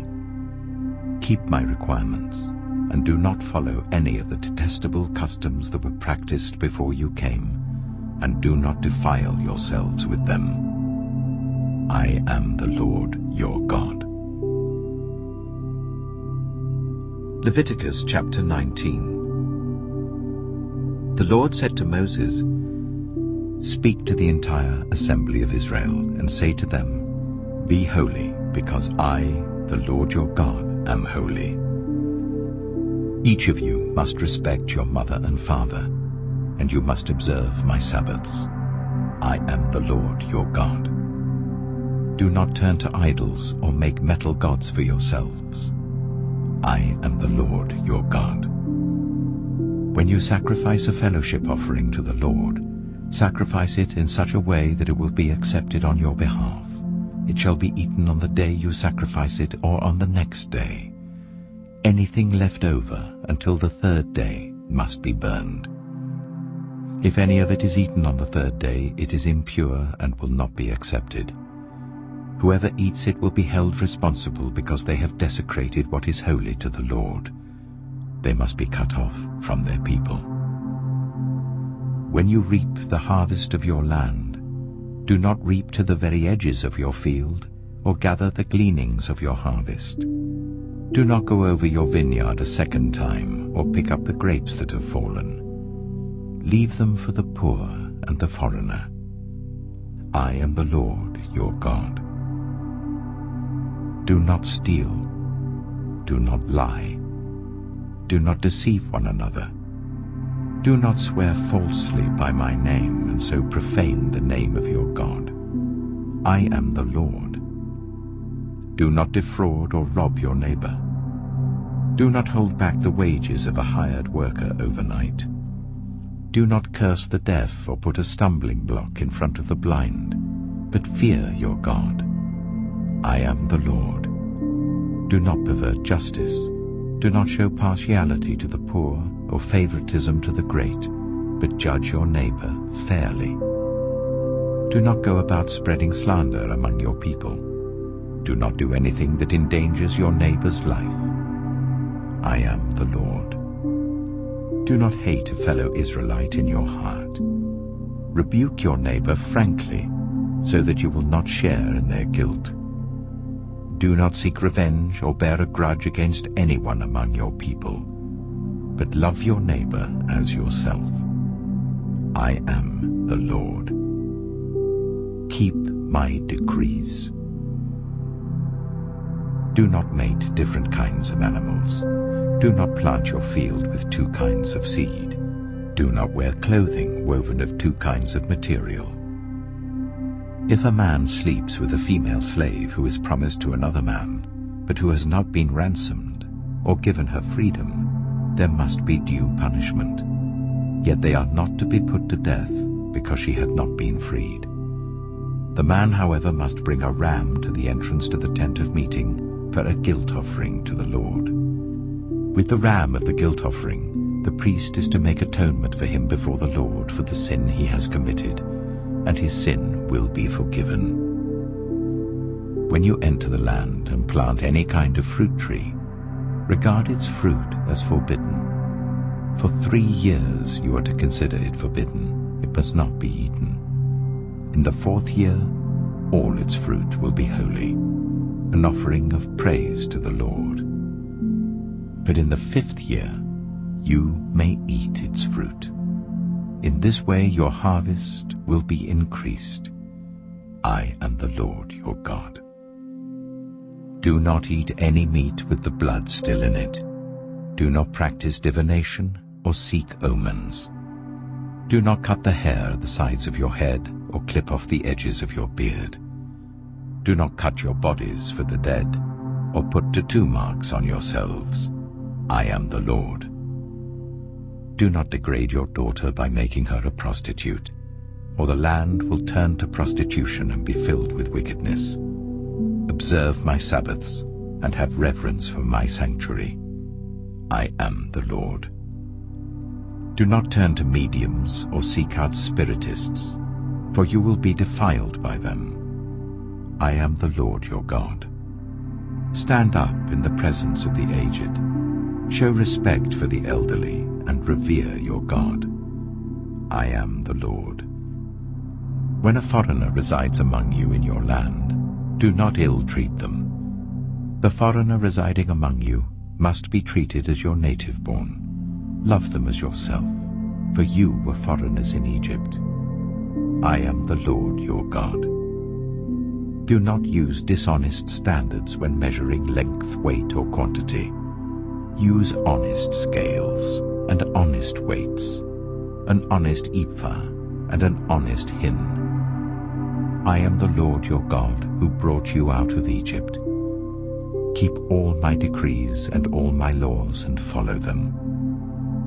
I am the Lord. Leviticus chapter 20. The Lord said to Moses, "Say to the Israelites, any Israelite or any foreigner residing in Israel who sacrifices any of his children to Moloch is to be put to death. The members of the community are to stone him. I myself will set my face against him and will cut him off from his people, for by sacrificing his children to Moloch, he has defiled my sanctuary and profaned my holy name. If the members of the community close their eyes when that man sacrifices one of his children to Moloch, and if they fail to put him to death, I myself will set my face against him and his family, and will cut them off from their people, together with all who follow him in prostituting themselves to Moloch. I will set my face against anyone who turns to mediums and spiritists to prostitute themselves by following them, and I will cut them off from their people. Consecrate yourselves and be holy, because I am the Lord your God. Keep my decrees and follow them. I am the Lord who makes you holy. Anyone who curses their father or mother is to be put to death. Because they have cursed their father or mother, their blood will be on their own head. If a man commits adultery with another man's wife, with the wife of his neighbor, both the adulterer and the adulteress are to be put to death. If a man has sexual relations with his father's wife, he has dishonored his father. Both the man and the woman are to be put to death. Their blood will be on their own heads. If a man has sexual relations with his daughter-in-law, both of them are to be put to death. What they have done is a perversion. Their blood will be on their own heads. If a man has sexual relations with a man, as one does with a woman, both of them have done what is detestable. They are to be put to death. Their blood will be on their own heads. If a man marries both a woman and her mother, it is wicked. Both he and they must be burned in the fire, so that no wickedness will be among you. If a man has sexual relations with an animal, he is to be put to death, and you must kill the animal. If a woman approaches an animal to have sexual relations with it, kill both the woman and the animal. They are to be put to death. Their blood will be on their own heads. If a man marries his sister, the daughter of either his father or his mother, and they have sexual relations, it is a disgrace. They are to be publicly removed from their people. He has dishonored his sister and will be held responsible. If a man has sexual relations with a woman during her monthly period, he has exposed the source of her flow, and she has also uncovered it. Both of them are to be cut off from their people. Do not have sexual relations with the sister of either your mother or your father, for that would dishonor a close relative. Both of you will be held responsible. If a man has sexual relations with his aunt, he has dishonored his uncle. They will be held responsible. They will die childless. If a man marries his brother's wife, it is an act of impurity. He has dishonored his brother. They will be childless. Keep all my decrees and laws and follow them, so that the land where I am bringing you to live may not vomit you out. You must not live according to the customs of the nations I am going to drive out before you.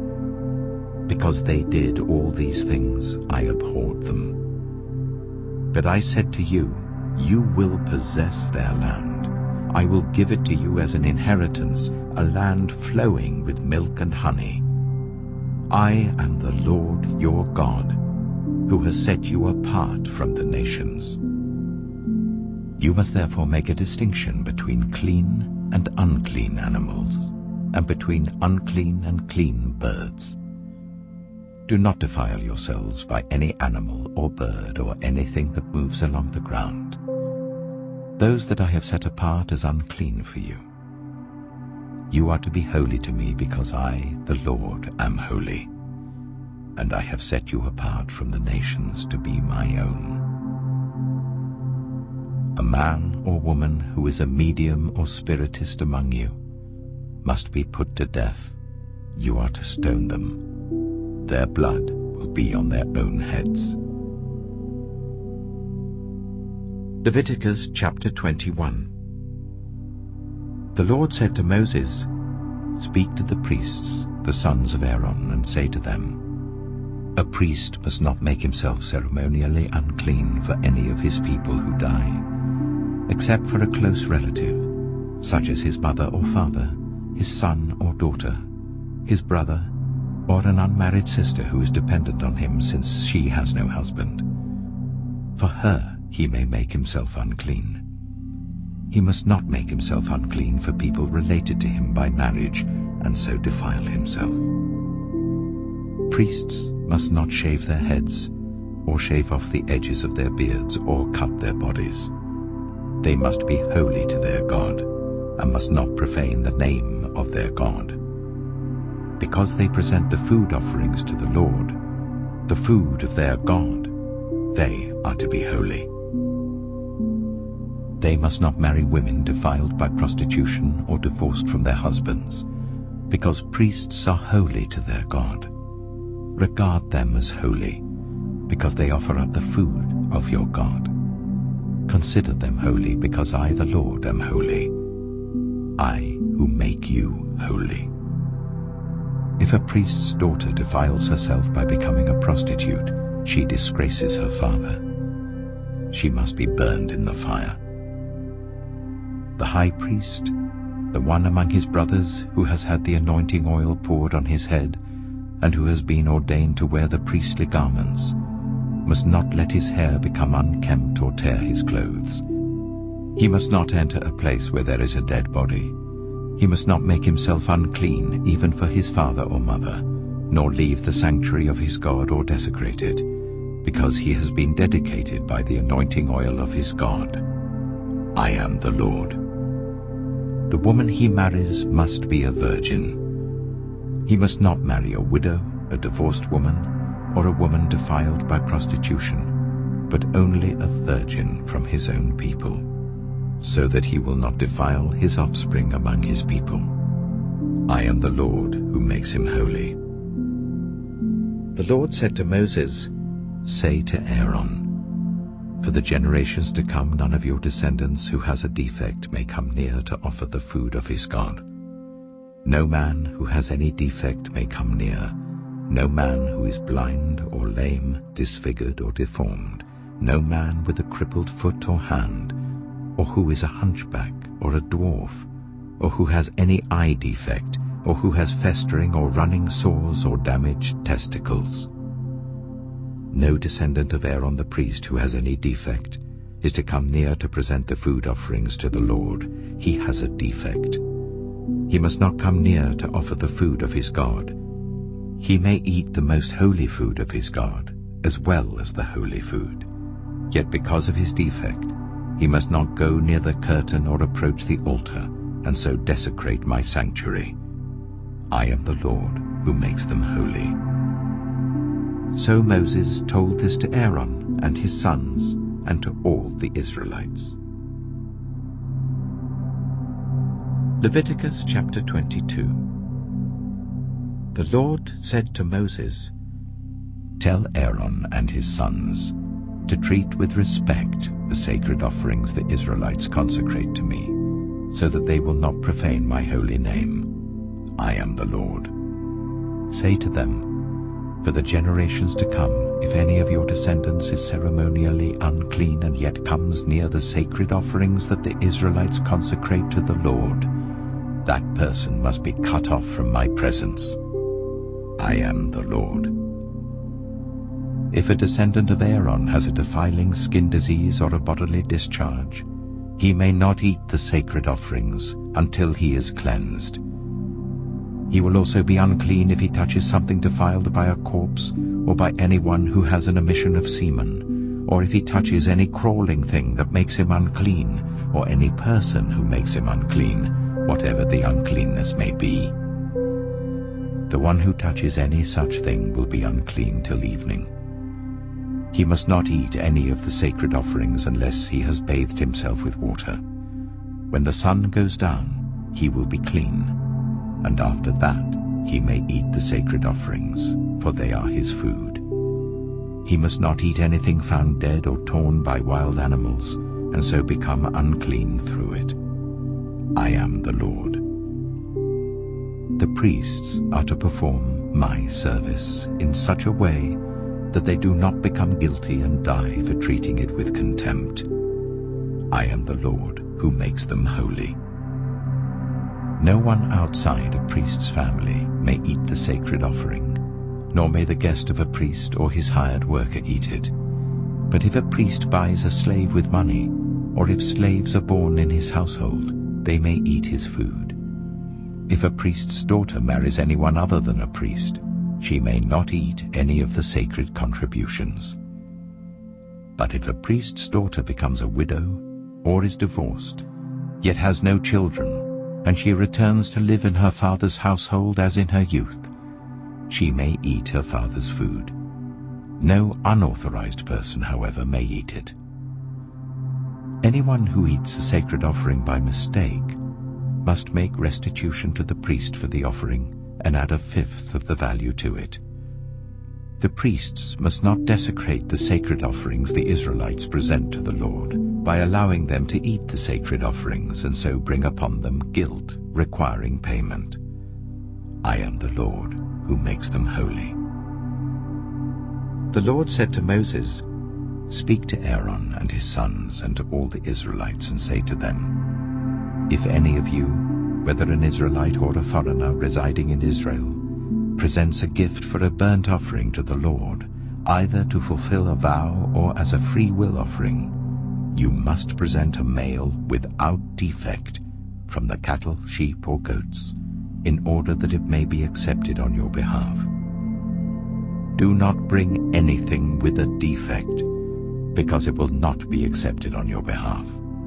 When anyone brings from the herd or flock a fellowship offering to the Lord to fulfill a special vow or as a free will offering, it must be without defect or blemish to be acceptable. Do not offer to the Lord the blind, the injured, or the maimed, or anything with warts or festering or running sores. Do not place any of these on the altar as a food offering presented to the Lord. You may, however, present as a free will offering an ox or a sheep that is deformed or stunted, but it will not be accepted in fulfillment of a vow. You must not offer to the Lord an animal whose testicles are bruised, crushed, torn, or cut. You must not do this in your own land, and you must not accept such animals from the hand of a foreigner and offer them as the food of your God. They will not be accepted on your behalf, because they are deformed and have defects. The Lord said to Moses, when a calf, a lamb, or a goat is born, it is to remain with its mother for 7 days. From the 8th day on, it will be acceptable as a food offering presented to the Lord. Do not slaughter a cow or a sheep and its young on the same day. When you sacrifice a thank offering to the Lord, sacrifice it in such a way that it will be accepted on your behalf. It must be eaten that same day. Leave none of it till morning. I am the Lord. Keep my commands and follow them. I am the Lord. Do not profane my holy name, for I must be acknowledged as holy by the Israelites. I am the Lord who made you holy, and who brought you out of Egypt to be your God. I am the Lord.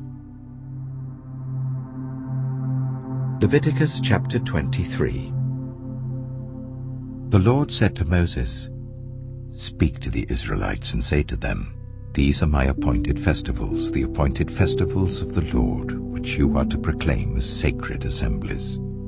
There are 6 days when you may work, but the 7th day is a day of Sabbath rest, a day of sacred assembly. You are not to do any work. Wherever you live, it is a Sabbath to the Lord. These are the Lord's appointed festivals, the sacred assemblies you are to proclaim at their appointed times. The Lord's Passover begins at twilight on the 14th day of the 1st month. On the 15th day of that month, the Lord's festival of unleavened bread begins. For 7 days you must eat bread made without yeast. On the 1st day hold a sacred assembly, and do not do any of your ordinary work. For 7 days present a food offering to the Lord, and on the 7th day hold a sacred assembly, and do not do any of your ordinary work. The Lord said to Moses, "Speak to the Israelites and say to them, when you enter the land I am going to give you and you reap its harvest, bring to the priest a sheaf of the first grain you harvest. He is to wave the sheaf before the Lord, so it will be accepted on your behalf. The priest is to wave it on the day after the Sabbath. On the day you wave the sheaf, you must sacrifice as a burnt offering to the Lord a lamb a year old without defect, together with its grain offering of 1/5 of an ephah of the finest flour mixed with olive oil. A food offering presented to the Lord, a pleasing aroma, and its drink offering of 1/4 of a hin of wine. You must not eat any bread, or roasted or new grain, until the very day you bring this offering to your God. This is to be a lasting ordinance for the generations to come, wherever you live. From the day after the Sabbath, the day you brought the sheaf of the wave offering, count 7 full weeks. Count 50 days up to the day after the 7th Sabbath, and then present an offering of new grain to the Lord. From wherever you live, bring 2 loaves made of 1/5 of an ephah of the finest flour, baked with yeast, as a wave offering of first fruits to the Lord. Present with this bread 7 male lambs, each a year old and without defect, 1 young bull and 2 rams. They will be a burnt offering to the Lord, together with their grain offerings and drink offerings, a food offering, an aroma pleasing to the Lord. Then sacrifice 1 male goat for a sin offering and 2 lambs, each a year old, for a fellowship offering. The priest is to wave the 2 lambs before the Lord as a wave offering, together with the bread of the first fruits. They are a sacred offering to the Lord for the priest. On that same day, you are to proclaim a sacred assembly and not do any ordinary work. This is to be a lasting ordinance for the generations to come, wherever you live. When you reap the harvest of your land, do not reap to the very edges of your field, or gather the gleanings of your harvest. Leave them for the poor and for the foreigner residing among you. I am the Lord your God.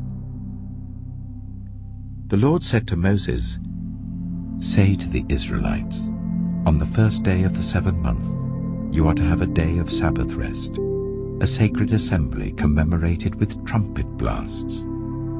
Do not do any of your ordinary work, but present a food offering to the Lord." The Lord said to Moses, "The 10th day of this 7th month is the Day of Atonement. Hold a sacred assembly and deny yourselves, and present a food offering to the Lord.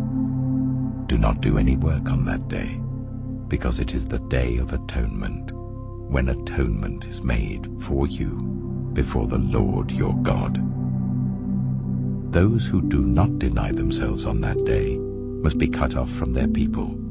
I will destroy from among their people anyone who does any work on that day. You shall do no work at all. This is to be a lasting ordinance for the generations to come wherever you live. It is a day of Sabbath rest for you, and you must deny yourselves. From the evening of the 9th day of the month until the following evening, you are to observe your Sabbath." The Lord said to Moses, "Say to the Israelites, on the 15th day of the 7th month, the Lord's festival of tabernacles begins, and it lasts for 7 days. The first day is a sacred assembly. Do not do any of your ordinary work. For 7 days present food offerings to the Lord, and on the 8th day hold a sacred assembly and present a food offering to the Lord. It is the closing special assembly. Do not do any of your ordinary work." These are the Lord's appointed festivals, which you are to proclaim as sacred assemblies for bringing food offerings to the Lord, the burnt offerings and grain offerings, sacrifices and drink offerings required for each day. These offerings are in addition to those for the Lord's Sabbaths, and in addition to your gifts, and whatever you have vowed, and all the freewill offerings you give to the Lord.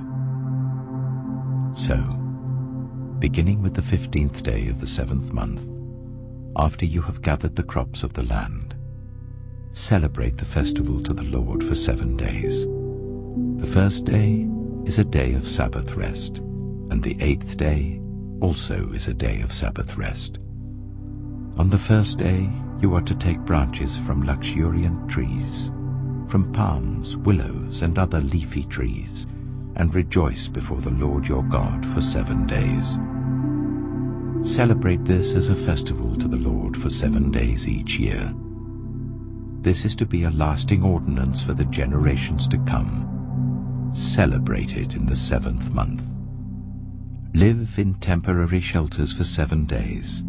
All native-born Israelites are to live in such shelters, so that your descendants will know that I made the Israelites live in temporary shelters when I brought them out of Egypt. I am the Lord your God.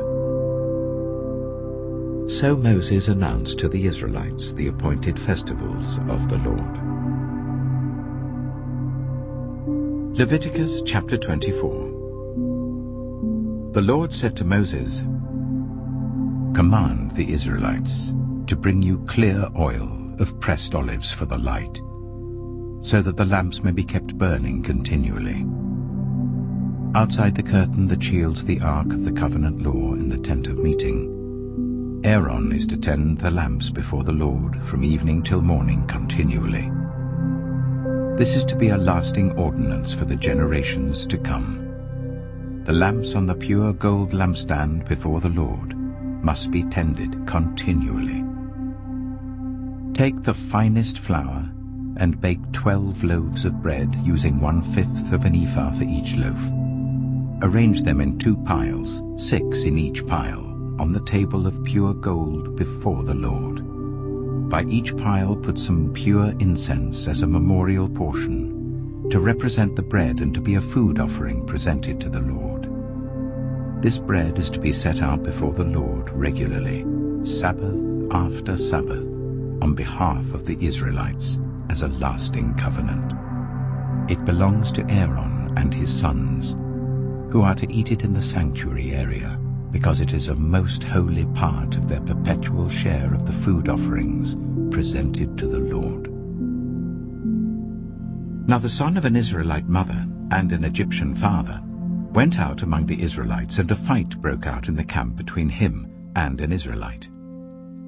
The son of the Israelite woman used the name blasphemously with a curse, so they brought him to Moses. His mother's name was Shelomith, the daughter of Dibri the Danite. They put him in custody until the will of the Lord should be made clear to them. Then the Lord said to Moses, "Take the blasphemer outside the camp. All those who heard him are to lay their hands on his head, and the entire assembly is to stone him. Say to the Israelites, anyone who curses their God will be held responsible. Anyone who uses the name of the Lord blasphemously is to be put to death. The entire assembly must stone them, whether foreigner or native born. When they use the name blasphemously, they are to be put to death. Anyone who takes the life of a human being is to be put to death. Anyone who takes the life of someone's animal must make restitution, life for life. Anyone who injures their neighbor is to be injured in the same manner, fracture for fracture, eye for eye, tooth for tooth. The one who has inflicted the injury must suffer the same injury. Whoever kills an animal must make restitution, but whoever kills a human being is to be put to death. You are to have the same law for the foreigner and the native born. I am the Lord your God." Then Moses spoke to the Israelites, and they took the blasphemer outside the camp and stoned him. The Israelites did as the Lord commanded Moses. Leviticus chapter 25. The Lord said to Moses at Mount Sinai, "Speak to the Israelites and say to them, When you enter the land I am going to give you, the land itself must observe a Sabbath to the Lord. For 6 years sow your fields, and for 6 years prune your vineyards and gather their crops. But in the 7th year, the land is to have a year of Sabbath rest, a Sabbath to the Lord. Do not sow your fields or prune your vineyards. Do not reap what grows of itself, or harvest the grapes of your untended vines. The land is to have a year of rest. Whatever the land yields during the Sabbath year will be food for you, for yourself, your male and female servants, and the hired worker and the temporary resident who live among you, as well as for your livestock and the wild animals in your land. Whatever the land produces may be eaten. Count 7 Sabbath years, 7 times 7 years, so that the 7 Sabbath years amount to a period of 49 years. Then sound the trumpet everywhere on the 10th day of the 7th month. On the Day of Atonement sound the trumpet throughout your land. Consecrate the 50th year and proclaim liberty throughout the land to all its inhabitants. It shall be a jubilee for you. Each of you is to return to your family property and to your own clan. The 50th year shall be a jubilee for you. Do not sow and do not reap what grows of itself, or harvest the untended vines, for it is a jubilee and is to be holy for you.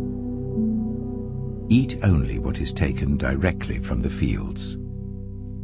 In this year of jubilee, everyone is to return to their own property. If you sell land to any of your own people or buy land from them, do not take advantage of each other. You are to buy from your own people on the basis of the number of years since the Jubilee, and they are to sell to you on the basis of the number of years left for harvesting crops. When the years are many, you are to increase the price, and when the years are few, you are to decrease the price, because what is really being sold to you is the number of crops. Do not take advantage of each other, but fear your God. I am the Lord your God. Follow my decrees and be careful to obey my laws, and you will live safely in the land. Then the land will yield its fruit, and you will eat your fill and live there in safety. You may ask, what will we eat in the 7th year if we do not plant or harvest our crops? I will send you such a blessing in the 6th year that the land will yield enough for 3 years. While you plant during the 8th year, you will eat from the old crop and will continue to eat from it until the harvest of the 9th year comes in. The land must not be sold permanently, because the land is mine, and you reside in my land as foreigners and strangers. Throughout the land that you hold as a possession, you must provide for the redemption of the land. If one of your fellow Israelites becomes poor and sells some of their property, their nearest relative is to come and redeem what they have sold. If, however, there is no one to redeem it for them, but later on they prosper and acquire sufficient means to redeem it themselves, they are to determine the value for the years since they sold it and refund the balance to the one to whom they sold it. They can then go back to their own property. But if they do not acquire the means to repay, what was sold will remain in the possession of the buyer until the year of Jubilee. It will be returned in the Jubilee, and they can go back to their property. Anyone who sells a house in a walled city retains the right of redemption a full year after its sale. During that time, the seller may redeem it. If it is not redeemed before a full year has passed, the house in the walled city shall belong permanently to the buyer and the buyer's descendants. It is not to be returned in the Jubilee. But houses in villages without walls round them are to be considered as belonging to the open country.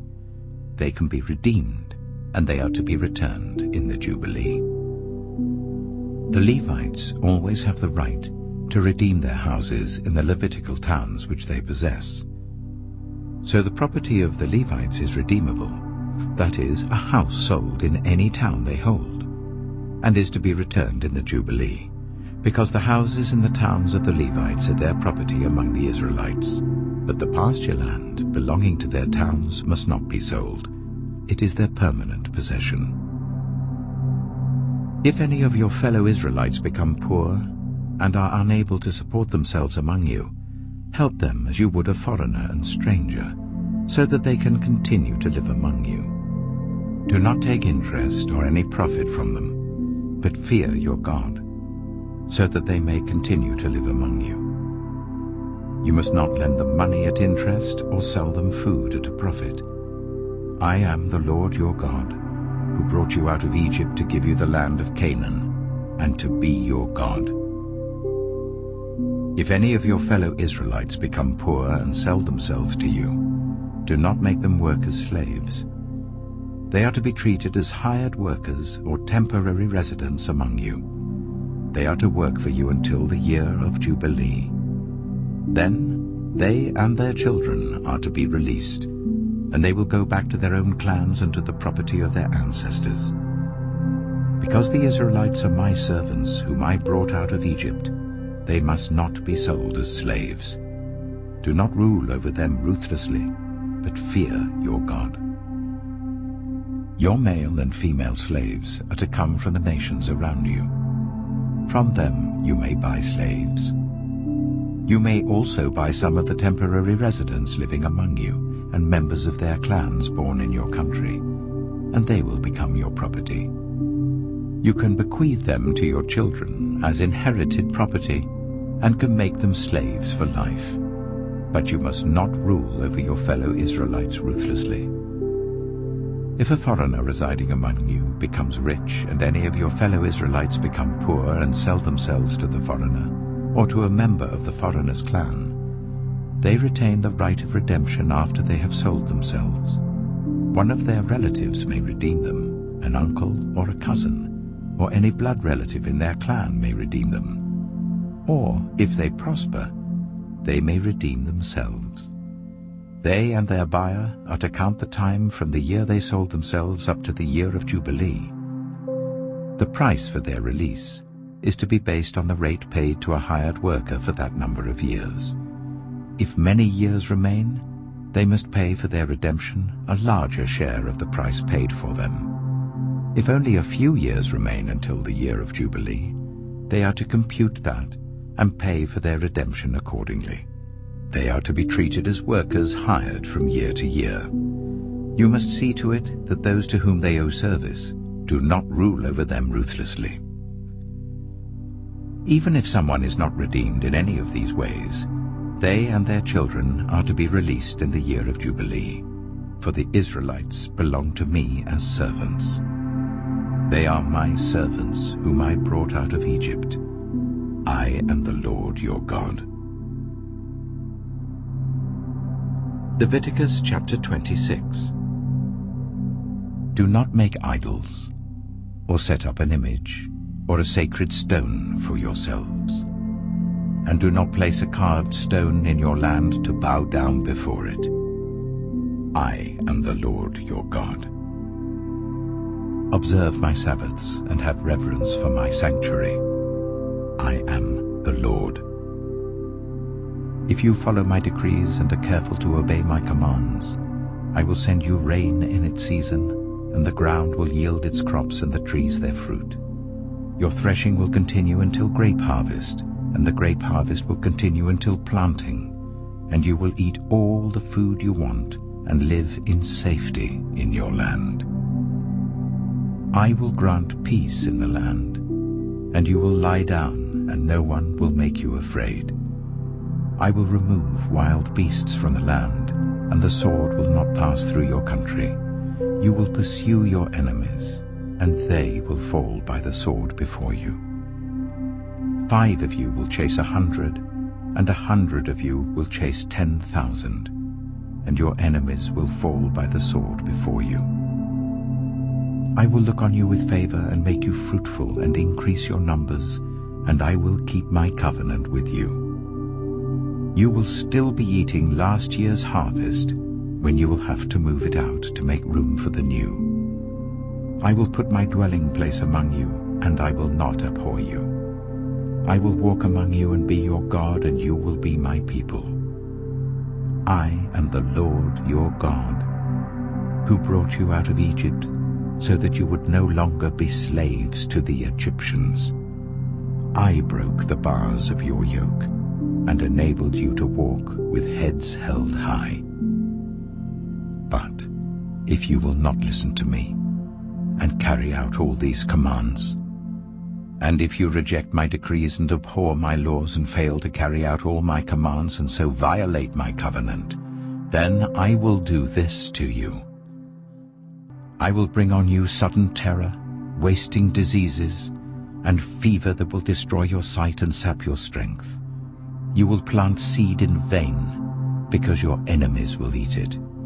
I will set my face against you, so that you will be defeated by your enemies. Those who hate you will rule over you, and you will flee even when no one is pursuing you. If after all this you will not listen to me, I will punish you for your sins 7 times over. I will break down your stubborn pride and make the sky above you like iron and the ground beneath you like bronze. Your strength will be spent in vain, because your soil will not yield its crops, nor will the trees of your land yield their fruit. If you remain hostile towards me and refuse to listen to me, I will multiply your afflictions 7 times over as your sins deserve. I will send wild animals against you, and they will rob you of your children, destroy your cattle, and make you so few in number that your roads will be deserted. If, in spite of these things, you do not accept my correction but continue to be hostile towards me, I myself will be hostile towards you, and will afflict you for your sins 7 times over. And I will bring the sword on you to avenge the breaking of the covenant. When you withdraw into your cities, I will send a plague among you, and you will be given into enemy hands. When I cut off your supply of bread, 10 women will be able to bake your bread in 1 oven, and they will dole out the bread by weight. You will eat, but you will not be satisfied. If, in spite of this, you still do not listen to me but continue to be hostile towards me, then in my anger I will be hostile towards you, and I myself will punish you for your sins 7 times over. You will eat the flesh of your sons and the flesh of your daughters. I will destroy your high places, cut down your incense altars, and pile your dead bodies on the lifeless forms of your idols. And I will abhor you. I will turn your cities into ruins and lay waste your sanctuaries, and I will take no delight in the pleasing aroma of your offerings. I myself will lay waste the land, so that your enemies who live there will be appalled. I will scatter you among the nations and will draw out my sword and pursue you. Your land will be laid waste and your cities will lie in ruins. Then the land will enjoy its Sabbath years all the time that it lies desolate, and you are in the country of your enemies. Then the land will rest and enjoy its Sabbaths. All the time that it lies desolate, the land will have the rest it did not have during the Sabbaths you lived in it. As for those of you who are left, I will make their hearts so fearful in the lands of their enemies that the sound of a wind-blown leaf will put them to flight. They will run as though fleeing from the sword, and they will fall, even though no one is pursuing them. They will stumble over one another, as though fleeing from the sword, even though no one is pursuing them. So you will not be able to stand before your enemies. You will perish among the nations. The land of your enemies will devour you. Those of you who are left will waste away in the lands of their enemies because of their sins. Also because of their ancestors' sins, they will waste away. But if they will confess their sins and the sins of their ancestors, their unfaithfulness and their hostility towards me, which made me hostile towards them, so that I sent them into the land of their enemies. Then, when their uncircumcised hearts are humbled and they pay for their sin, I will remember my covenant with Jacob and my covenant with Isaac and my covenant with Abraham, and I will remember the land. For the land will be deserted by them, and will enjoy its Sabbaths while it lies desolate without them. They will pay for their sins because they rejected my laws and abhorred my decrees. Yet, in spite of this, when they are in the land of their enemies, I will not reject them or abhor them, so as to destroy them completely, breaking my covenant with them. I am the Lord their God. But for their sake I will remember the covenant with their ancestors, whom I brought out of Egypt in the sight of the nations to be their God. I am the Lord. These are the decrees, the laws, and the regulations that the Lord established at Mount Sinai between himself and the Israelites through Moses. Leviticus chapter 27. The Lord said to Moses, "Speak to the Israelites and say to them, if anyone makes a special vow to dedicate a person to the Lord by giving the equivalent value, set the value of a male between the ages of 20 and 60 at 50 shekels of silver, according to the sanctuary shekel. For a female, set her value at 30 shekels. For a person between the ages of 5 and 20, set the value of a male at 20 shekels and of a female at 10 shekels. For a person between 1 month and 5 years, set the value of a male at 5 shekels of silver, and that of a female at 3 shekels of silver. For a person 60 years old or more, set the value of a male at 15 shekels, and of a female at 10 shekels. If anyone making the vow is too poor to pay the specified amount, the person being dedicated is to be presented to the priest, who will set the value according to what the one making the vow can afford. If what they vowed is an animal that is acceptable as an offering to the Lord, such an animal given to the Lord becomes holy. They must not exchange it or substitute a good one for a bad one, or a bad one for a good one. If they should substitute one animal for another, both it and the substitute become holy.